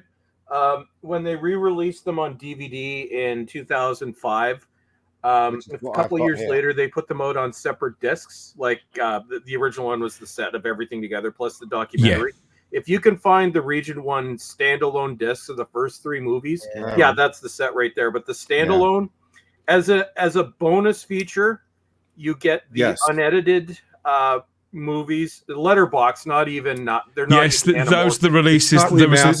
There were UK releases of all of those individually. As 2 disc sets with those films. They were taken from the laser discs, I understand. Right. They're on the second disc, so I have got those. I have got them. But obviously that's my preferred way to watch them. But they're not on Blu-ray. So.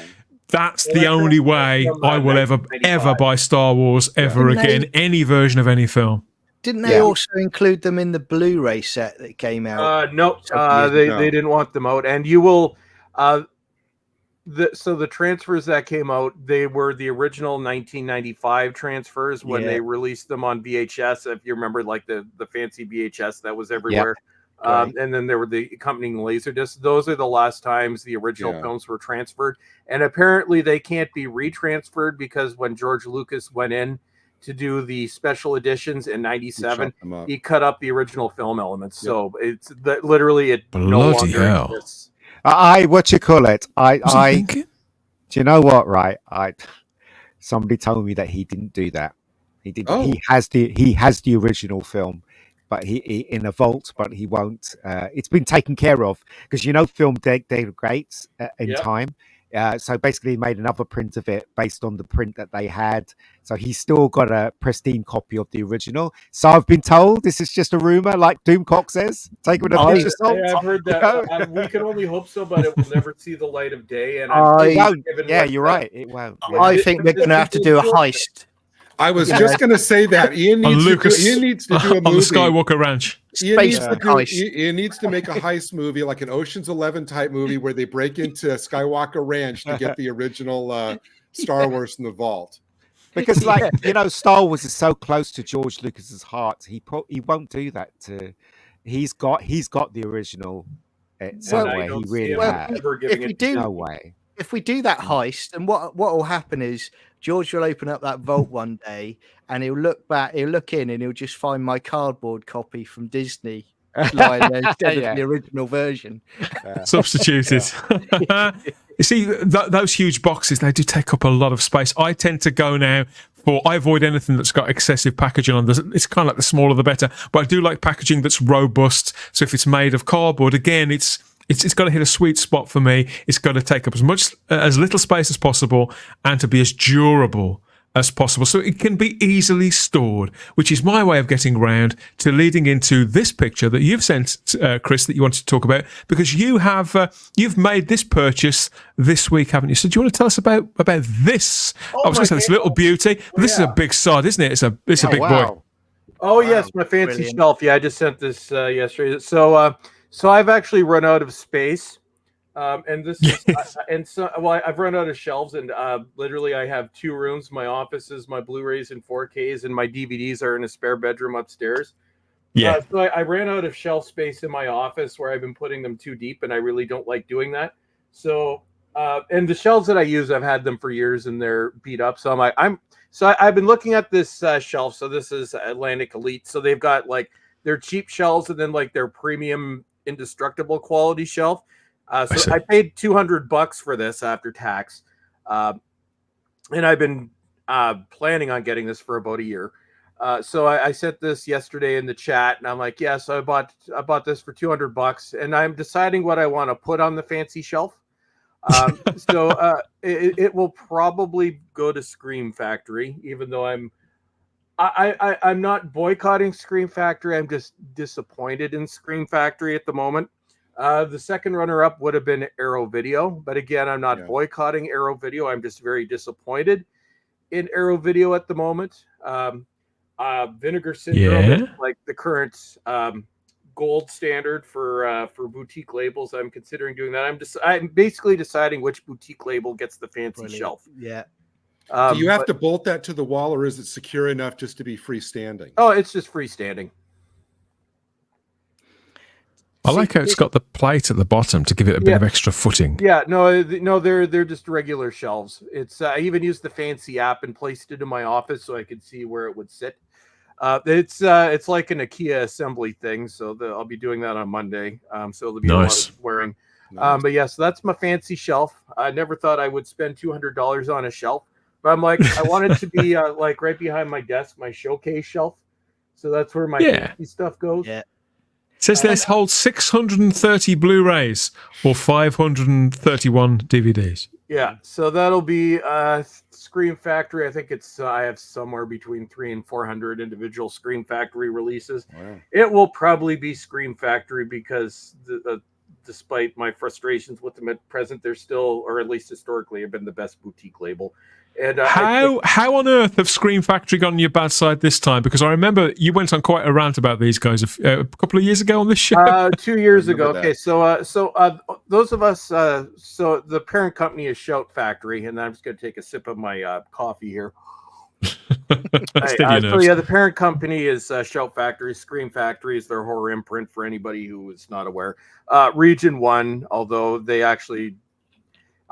They won't deliver through the website to Region 2, but you can order through Amazon.ca or Amazon.com, and they'll send it to you. So, Scream Factory traditionally was the gold standard for horror Blu-ray releases. When they announced their first releases back in 2012, which were the Halloween movies and the Psycho movies, it was like, this is awesome. So Scream Factory, what they're known for and what we loved Scream Factory is they would have their collector's editions. A lot of them were new, actually most of them were new to Blu-ray, had never been released before.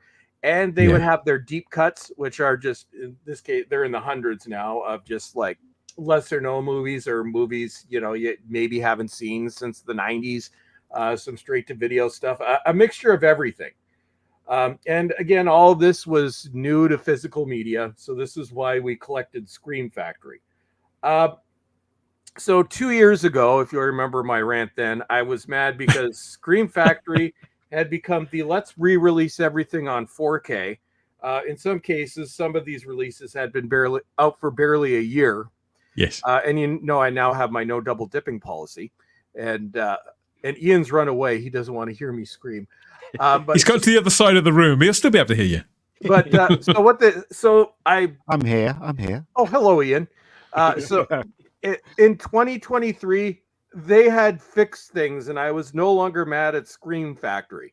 So what they were doing, they had gone back to giving us a good mix of things. So they would have their 4K re-releases, which I would roll my eyes each time I would see it because we had just bought the very expensive Blu-ray collector's editions. They would have new to 4K for the first time or new to physical 4K releases.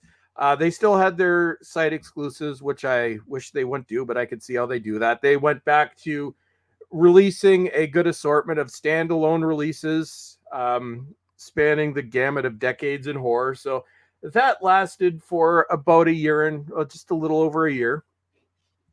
And they, on top of that, they were still releasing collector's edition Blu-rays. Like I remember you telling us several times the list of titles that were coming out over a 2 or 3 month period, and it was a real mixed bag of stuff which was critically acclaimed. Some things that popular opinion is that these films are no good, but you often find a lot of aficionados who really love them for one reason or another. And they'd sell, and that's why people like me have been collecting Scream Factory for 12 years now.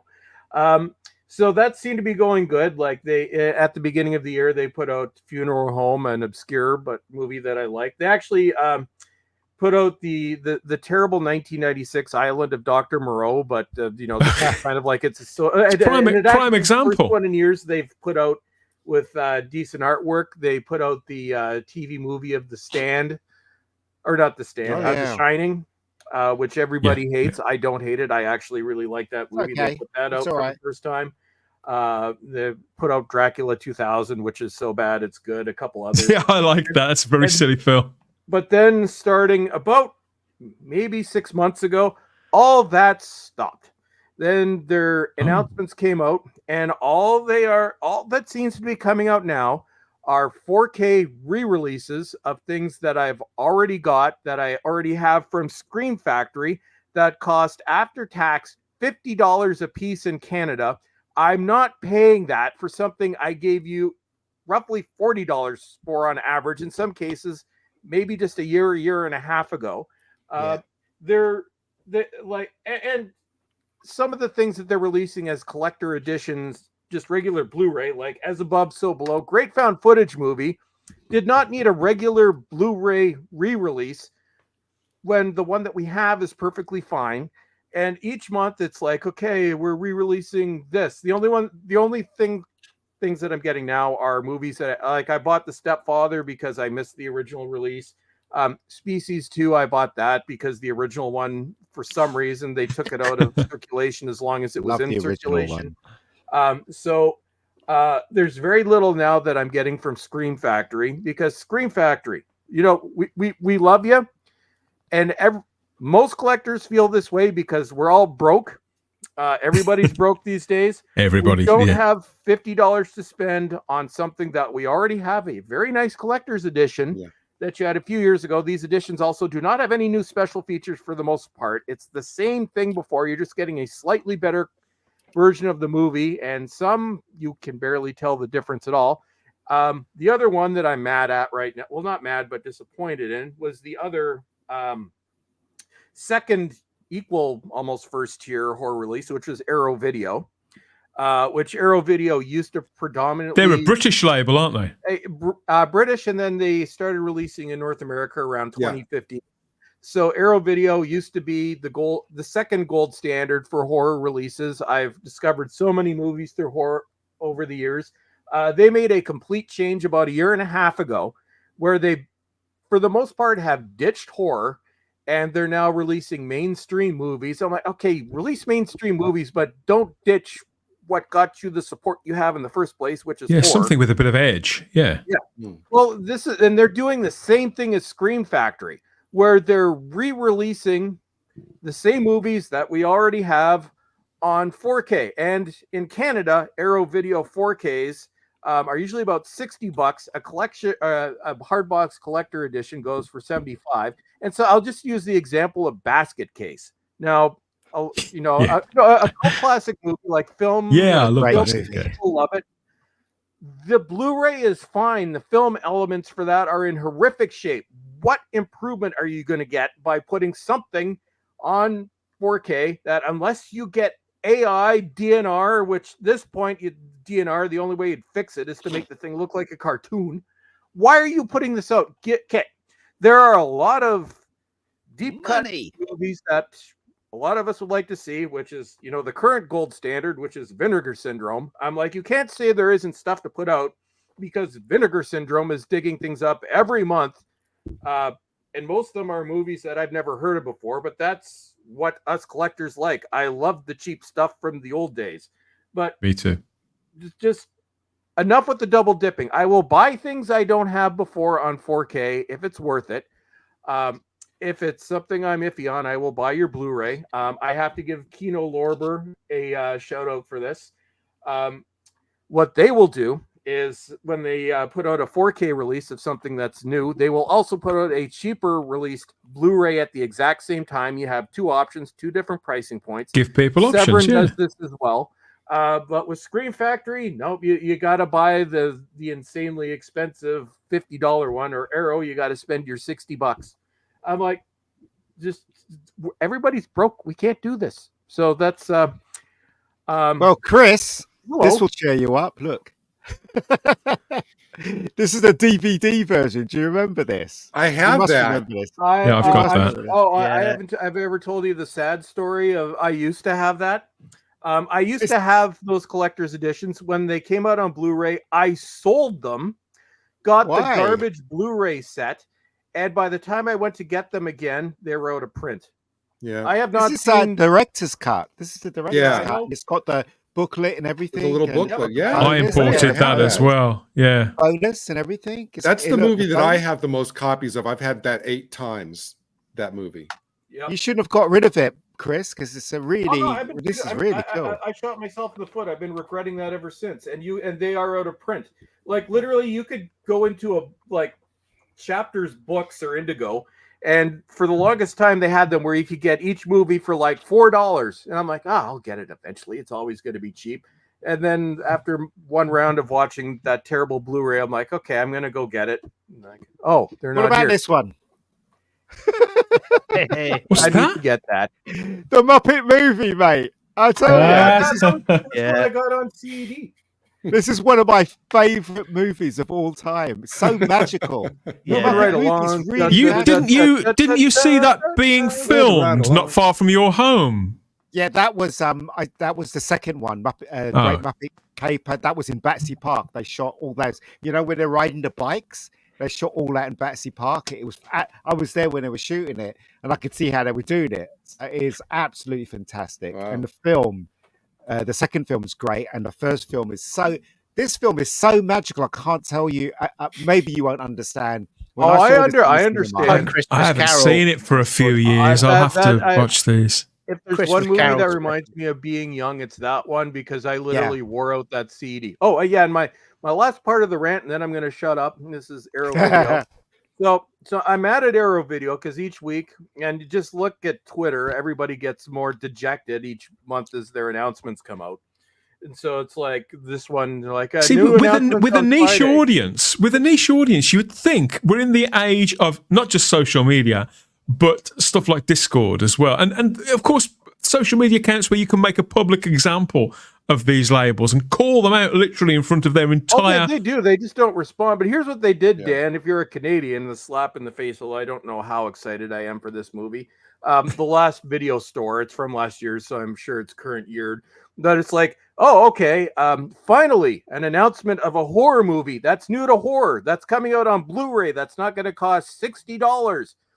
Okay, I'll order it. And then I look at it. Oh, not available in Canada. Seriously. No. Available in the UK and the US, not available in Canada, which means I can't order from the website. It'll never show up on Amazon.ca. So if I want to buy this, I have to go to Amazon.com, order it, which after shipping, which is like $20 to send it to Canada, plus our crappy dollar, it's going to be like $60-$70. I'm not spending that for a modern movie I've never seen before. So yes, thank you very much, Arrow Video.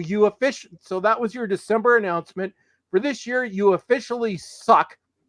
All year, like in 2022, each month I was getting like 2 or 3 Arrow Video releases. You know how many I got this year? 2. All right. And one of them wasn't even horror. That's a hell of a drop. I mean, it does seem strange that in an age of so much choice, so many options, that there are these niches accepted, but albeit sort of a loyal customer base who could be misserved in that way, Gary. I mean, you'd think with so much choice, and I don't know, it baffles me. You've sent me this picture, haven't you, Gary? And this is from. Did you take this locally? Where's this? No, this was just a picture of the big story in 2023, which was one of the big American, big box stores, Best Buy. Gotcha. And that used to have a ton of a huge movie section. On Tuesdays, they would get in all the new steel books and everything and all of that. And they decided, I think, last year to just drop not only their physical stores, but their online presence. And because they're going more for like lifestyle stuff, like, the phones that you can use while you're jogging, this, that, and the other thing. Oh, I see. But I mean, they were about maybe like 5% of the market. I mean, Walmart, which still accounts for about 45% of the sales now, still has it. But Best Buy was one of the big chains that and I just sent this to you because I thought this is kind of symbolic about the drop of I mean, even Target in the US now. I read a story a couple months ago which says they're getting rid of all of their so sad. All of their it is sad. It's like a monument. Every Best Buy looked like that. Like, honestly, you went into Best Buy and you wanted to cry because literally that's what you have, like an empty shelf, and just like a handful of releases, and it's like they just didn't care. I remember when they used to have HMV everywhere, and I remember all the stores were closing down, and I felt really sad because those are the places where you'd spend hours just looking at. I was just going to say that, mate. Yeah, I mean, and they were always packed with people as well, John, weren't they? You could never get through the door. Sometimes it was one of my things that I always did every Saturday with my mate. We went in there. And we basically got back at about lunchtime because remember they always used to do their bargain stock as well. So you just flick through everything in that store and you come home with a load of bargains and you're like, this is great. I've got, I got. Do you remember when they did like the you're talking about over 20 years ago, the Star Trek movies, but they did them in the silver collector's cases. Yeah. I got those and I got them at a knockdown price in there, but it was things like that coming home with a haul like that. And you I miss those days. Well, and actually Retro Doc, I don't know if you caught in last week, but a really weird thing happened. I was at a smaller Best Buy about an hour away, and because there's a record store we have a Sunrise Records, our local one closed because they got in a fight with the mall. So I have to drive an hour away to a smaller city to go to Sunrise. They own HMV and whatever that chain was in the US. So I went there and I figured I'm just going to stop by their Best Buy because I wanted to look and see what my next TV is going to be. So I went in there and not expecting to see anything because physical media was supposed to have been taken out in January. So I'm walking over to the TVs and then I just look. I'm like, wait, I see this rack in the middle. I'm like, okay, those are Blu-rays and 4Ks. They're not supposed to be here. And then I figured, okay, maybe it's old stock, but I used to work for this company. They wouldn't have kept old stock. It would have been sent back. Yeah. But I looked at it. I'm like, okay, no, the new Planet of the Apes movie is there. Star Trek Discovery, the disaster, the final season is there. I'm like, so I looked at it. I'm like, they actually, I figured it was a fluke. So this week I went back to my own local Best Buy, which the Best Buy we have here is one of their largest concept stores. So I went in. I'm like, look in there, the rack. I don't know the story behind it. I can't even find anything about it online, but somehow physical media at Best Buy at Canada, at least for new releases, is back in the stores. Wow. And it's back on bestbuy.ca. No announcement was made. I have no idea what's going on, but these are not things from like releases they've had from two or 3 years ago. These are current releases. So for some reason it's back in like just new releases, just, all that they have is in Canada near the end. They had like this little rack that would go in the middle of the aisle of new releases. That's back. So I don't know if it's the same in the States. Maybe it's just the store. No. This is two different stores I've been to. Oh, right. Okay. Two different stores in two different cities. And they both have it. So maybe they're finding there's more demand than previous. Then maybe. No announcement was made, but from what I can tell, I went to Best Buy's physical website. media is creeping its way back. Well, physical media is creeping its way back in Britain a little as well. Well, you can look and see, like, and then I'm like, okay, well, what about, the big stores in Toronto and Mississauga? I'm like, okay, do they have them? So you can set which store and see if the store has it in stock. So I'm looking at the Toronto stores. I'm like, okay, you can, I was just looking at some of the new releases. You can pick them up here. They had them in Mississauga. I'm like, okay, check some stores in British Columbia. I'm like, okay, no announcement was made. So Retro, I'm wondering if it's the same thing in the States. Have they come back, or is it? Well, you mentioned, what was it? Sunburst. What was the name of the Sunrise store? Records. FYE. We used to have something called Suncoast, which was a franchise. I don't know if that was affiliated. No, they bought FYE. It seems like over here, except for like Walmart, I would have said Target, but Target's getting rid of theirs.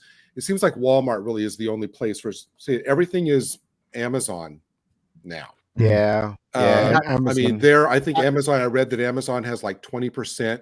We'll give you a couple of quick numbers. I think this is just for US. In US in 2023, consumers, it says, spent just a little over $2 billion in 2023 for physical media discs. So there is still a market for it. I mean, obviously the peak was 2005 because the sales then were 16 billion just in 2005. And ever since, but see, then Netflix started their streaming thing in 2007. And ever since then, the numbers year to year, I mean, it's fallen. I have stats for every year since 2011. And since 2017, disc sales have fallen by double digits. For example, 2020, it fell by 25%, but then you had the pandemic with the stores closing, the productions shuttering, no new movies and stuff. So that just kind of tanked, the physical sales market. In 2021, it was down 20%.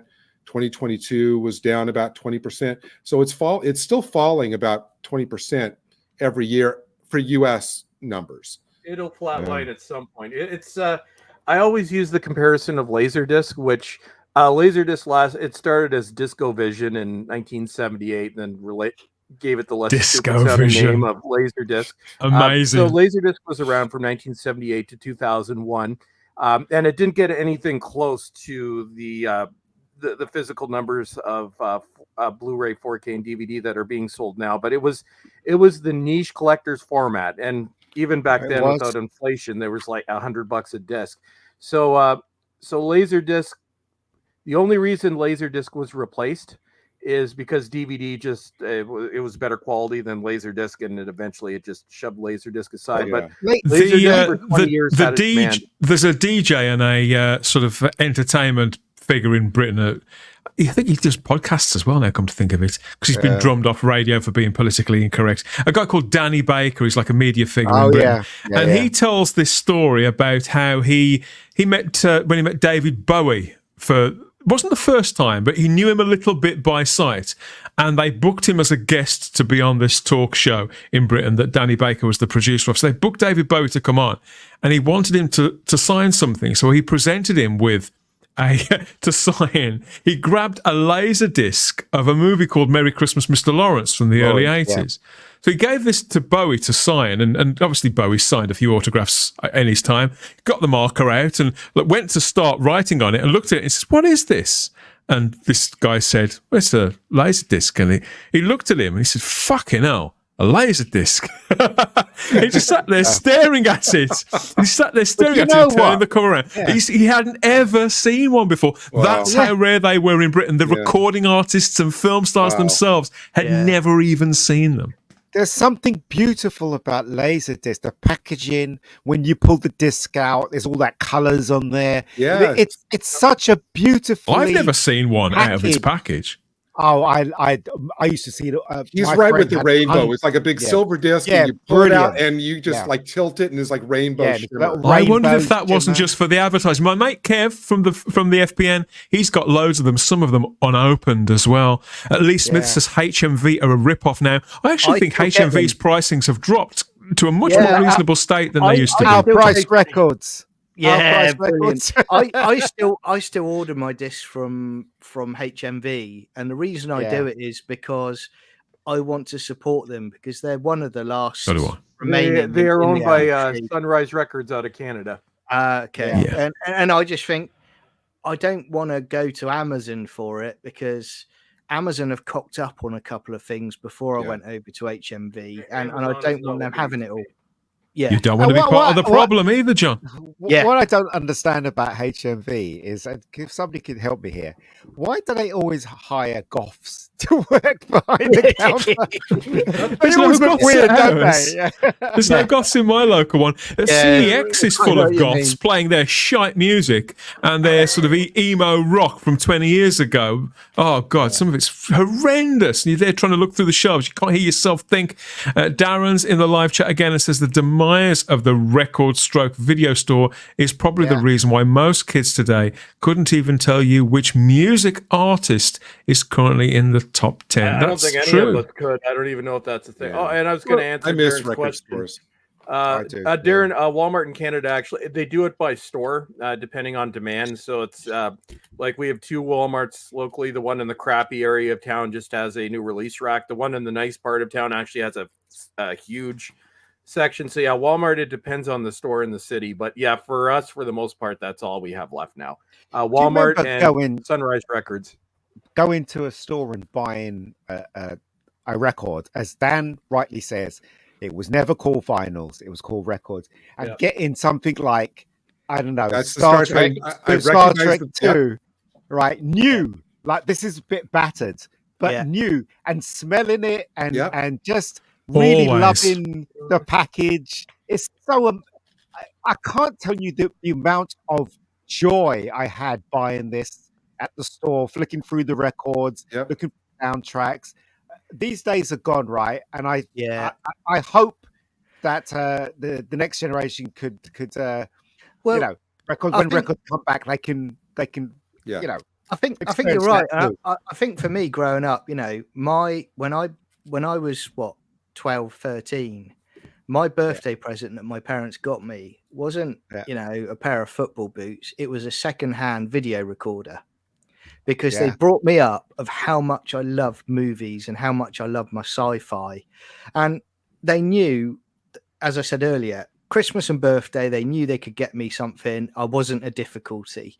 And I would sit up there and I would put stuff on all the time. And I was so happy because it was a magical time.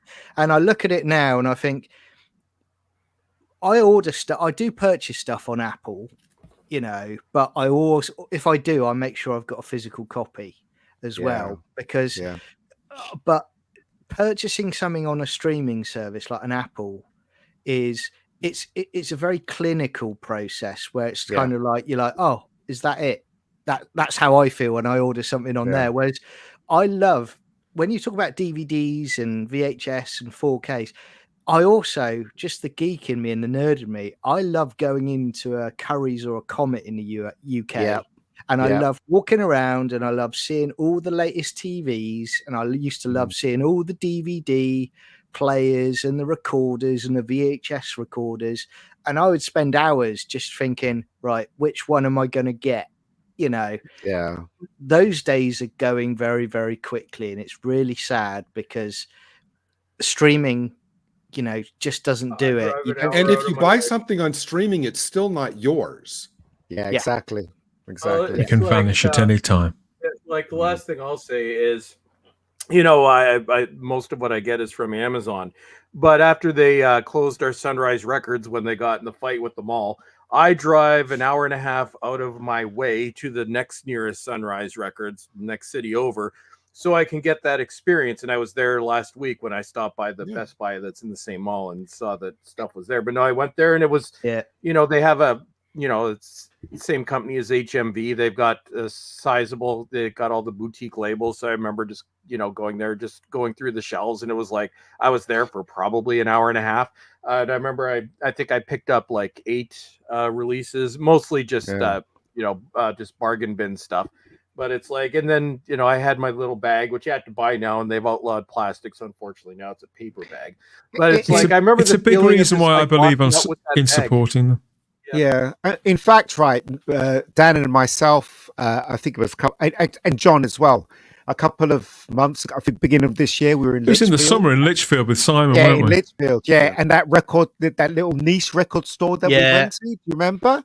Yeah, it was a standalone. It was sort of a standalone building, wasn't it? An old period building, and it had all been decked out to sell mostly records, but there were CDs and stuff in there as well. It was quite magical going in there. Yeah. I mean, it was.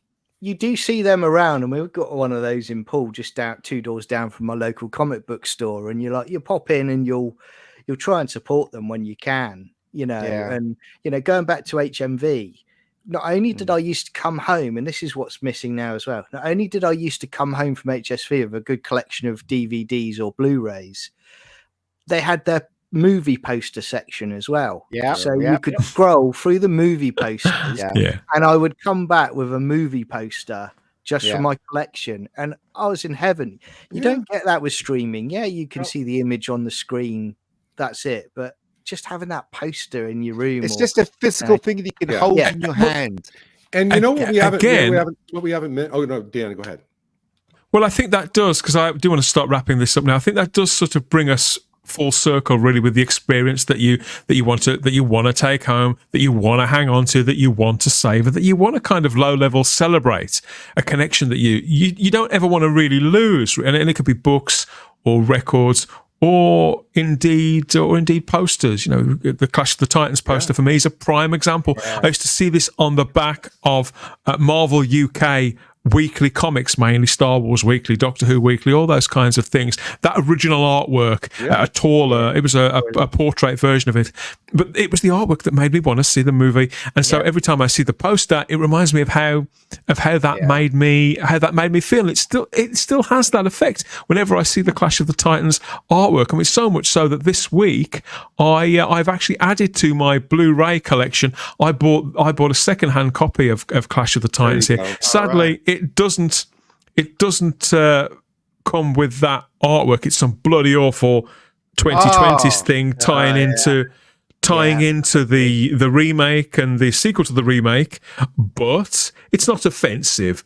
And I've got a film that I've genuinely loved all of my life now on Blu-ray. I very much doubt I'll be upgrading this to 4K, Chris. This is where it will end for me with Clash of the Titans, at least. But other titles will be judged on their own merits, I think. No, if what a horrible poster. Unless it's a terrible transfer, and nothing after about 2010, aside from the odd movie, is a bad transfer. Unless you have a ton of money. I go with the adage, Blu-ray is good enough. I will get 4K if I could justify the price, and it has to be something where I'm willing to spend that extra money. So no, I would say that, save your money. If you have the Blu-ray, it's good enough. Yeah. And going back to the beginning as well, I would probably say the films that I've probably upgraded the most in my lifetime are probably the Bonds. Because I've gone from VHS to the single DVDs to the DVD box sets to the Blu-ray collections. I love Bond bits, and I never get tired of. I'm presently in a quandary with Bond because I've had the same DVDs for 25 years. Now, they are my favorite. This is my favorite movie series. I've held back, and now, of course, I'm thinking, should I buy the Blu-ray? But of course, as I said, I now own a 4K player. What's the betting? As soon as I buy that Blu-ray set, they announce Dr. No. The Blu-rays are fine. I have the Blu-ray set, with the same transfers you'd have in the UK. To be honest, they're fine. Is it the 2012 set you've got, like me and Gary, Chris, where it's where they left a space for Skyfall in it? That one. No, I have the one that came out. I was beyond broke when that came out, and by the time I could afford it, it was gone. No, they repackaged it, and like the packaging is terrible. It's a white set. Oh, that's really nice. Yeah. That's really nice, Gary. Yeah, it's the same discs, just terrible packaging. Oh yeah.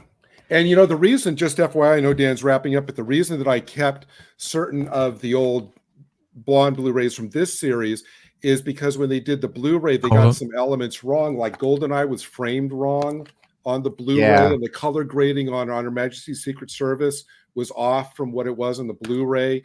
The View to a Kill was kind of misframed slightly on the Blu-ray, so I kept these. You know. Yeah. We should all show our Blu-rays. Yeah. Were those some of the UK releases you got there as well, Gary? These ones, they look very similar. This was the packaging for in the US. I don't know if this. Yeah, they were saying. Oh, yeah, it's exactly the same. Yeah, that's very unusual that they be exactly the same. Yeah. But yeah, we will doubtless. We will doubtless go back there and certainly go back to Bond. You know, we all love talking about Bond. Bond always does really well. Look, I hate to say this, but you know, it's the old story. It's happened again. The guy's lost his date. She's gone home. She's gone. She's legged it. She saw those DVDs and Blu-rays and whatnot, and she was off like a rat up a drain pipe. So let's know how it. Let us know how it went for you, though, and let us know too. We've got lots of memories there in the live chat from people on the state of their media as well, so we want to know more of your stories in the comments section. Hit us with more, and we'll definitely be returning to this topic at some point in the future, mainly because, well, look, we always do.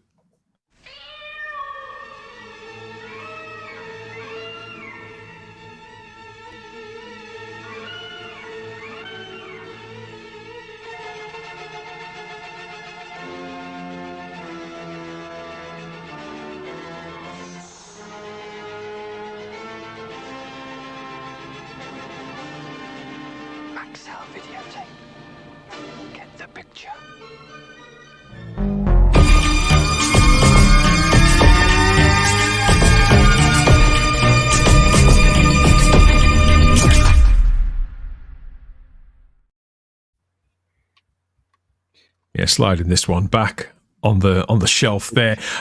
Always good to talk about physical media. You know, this is something that's kind of happened accidentally with this show. We each discovered that, I don't know why we were surprised about it really, that we had masses and masses and masses and masses and more masses of this stuff. They're still showing off now. I am looking at my Columbo. I've got the same 2 Columbo sets that Retro Doc has from Kino Lorber. I just finished the classic one, and I'm about to start the reboot.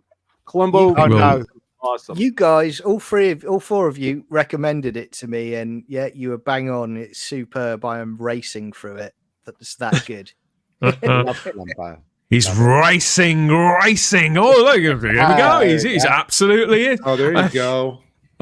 Thank you everybody for all the comments and all the questions and recommendations as well, because we do have several experts in this subject here. Lee Smith adds, do you remember video shop cardboard film displays? Absolutely. I could have another conversation about that. I used to have literally nailed to the wall of our spare room at my mum's was a huge picture of Paul Hogan as Crocodile Dundee in 3D card. That's just one nailed to the wall. That's no exaggeration. Wow. The best thing about HMV are the cheap paperbacks, again, according to Lee Smith. Darren asks, who went round Dixon's pushing all the cassette player boxes for the best soft eject before? I did that too, Darren. And playing on the gaming machines as well. Those things. All of those things are very much group experiences for people, certainly people of our age, of a particular age. But what were yours? Let us know there across our social medias. That's Instagram and X as the Spacebook, or come and join the Spacebook's own Facebook group too. You can do that from the palm of your hand if you've got one free, if you're not flicking through your DVD or Blu-ray collection or your VHS collection or any of those things. Fabulous conversation, everybody. Thank you for joining us. And firstly, I want to say thank you before I forget to him. The one who has left us, he's still alive. They haven't got him yet.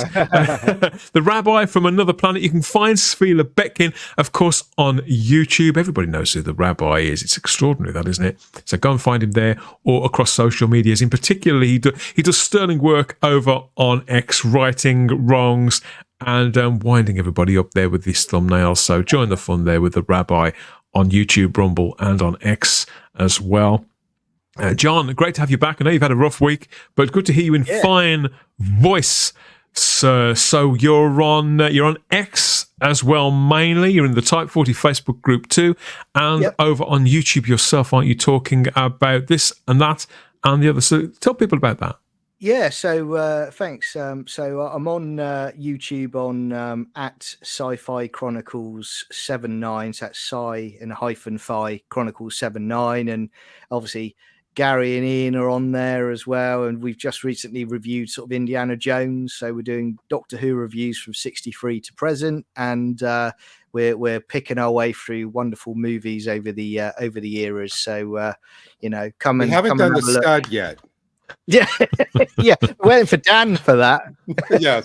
It's great to have you back on as always, Gary. The physical media stuff, it's very much your niche, isn't it? I think it's the sort of stuff that we bonded on originally when I think I've known you for, it seems about 4 or 5 years now, doesn't it? Social media, and then we found out we have a love of comics, that we share that. But yeah, like I said, it's just, it's like, it really is like comfort food. The fact that you can go grab your favorite thing, open it, put it in, it's just like comfort food. Yeah, I agree completely. And best when shared as well, like breaking bread with your buddies, not least of all you, Chris. You know more about physical media probably than anybody I know. You've certainly got the biggest collection, I think, that anybody I know has ever confessed to. 5,000 Blu-rays was that? My God. Yeah. Thank you for joining in again. And tonight, I am looking forward to this. So this one, I heard enough good things about it. I pre-ordered the 4K of Long Legs with our Lord and Savior Nicolas Cage. Yeah. So I'm going to be. I think even everybody on this stream that's seen it has recommended it to me. So I'm watching this tonight, and I'm looking forward to it. So long live physical media! Yay! This was fun. Well, yeah, we'll absolutely have to do it again. In fact, I insist on it before the end of the year. As for Long Legs, more of a boob man myself, but you do you, is what I always say. Thanks for joining us again, Chris. Yeah. Ian David Deers, the Mega Geek, another one in the books. Thank you for your company, as always. I had no idea you had this massive record collection as well. We'll certainly have to go back there. Too many. I've got too many.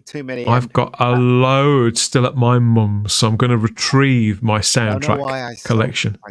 I stopped to replace them with CDs. I shouldn't. Got a few CDs, but they're not as nice. They're nowhere near as nice. You can find Ian on. So, what do you do, Ian, and where do you do it? Where can people find you again? Well, I got my web series, as everybody know, Rebecca Gold. Just type in Rebecca Gold on YouTube and you'll find it. I'm on X. I'm on Facebook. I'm on Instagram. You can find me for typing Mega Geek or Ian David Diaz, and you'll find me. Come and find me. That's all I can say. Knock yourself out, and you'll still be able to find me. Yeah, I've got that new telly to tinker with and a 4K Blu-ray to select, but I'm still making time for social media. That's Instagram and X as the Spacebook. I'm weaseling, groaning, and ranting and raving about all things geeky, from movies to TV and comic books and everything else. Now and again, when I'm feeling brave, I talk about the real world and politics here and there. That's been creeping out a little bit lately. I know it's dangerous ground. It's like walking a minefield, Ian. It is. But yeah, here and there. Yeah, they're here. I say foot on my head by 11 o'clock. Blimey, it's past 11 o'clock. We've been going longer than I thought. But yes, thank you for your comments and your company, everybody. It's been an absolute blinder, and we will be back definitely to talk more physical media in the future, as well as all out there entertainment as ever here at the Spacebook, streaming live to you on a Saturday at 9 p.m. UK time. But yeah, thank you everybody for the comments. We want more of all of that about your physical media, as well as the tributes to the late Maggie Smith as well. That's all good stuff. So yeah, I'm going to go off now, and I don't think I've got time to watch it, but I'm going to go and select what I'm going to watch over the week, I think. But yeah, that's it for another one. We'll see you next time. Good night, everybody. Bye-bye. Ta-da. Cheers.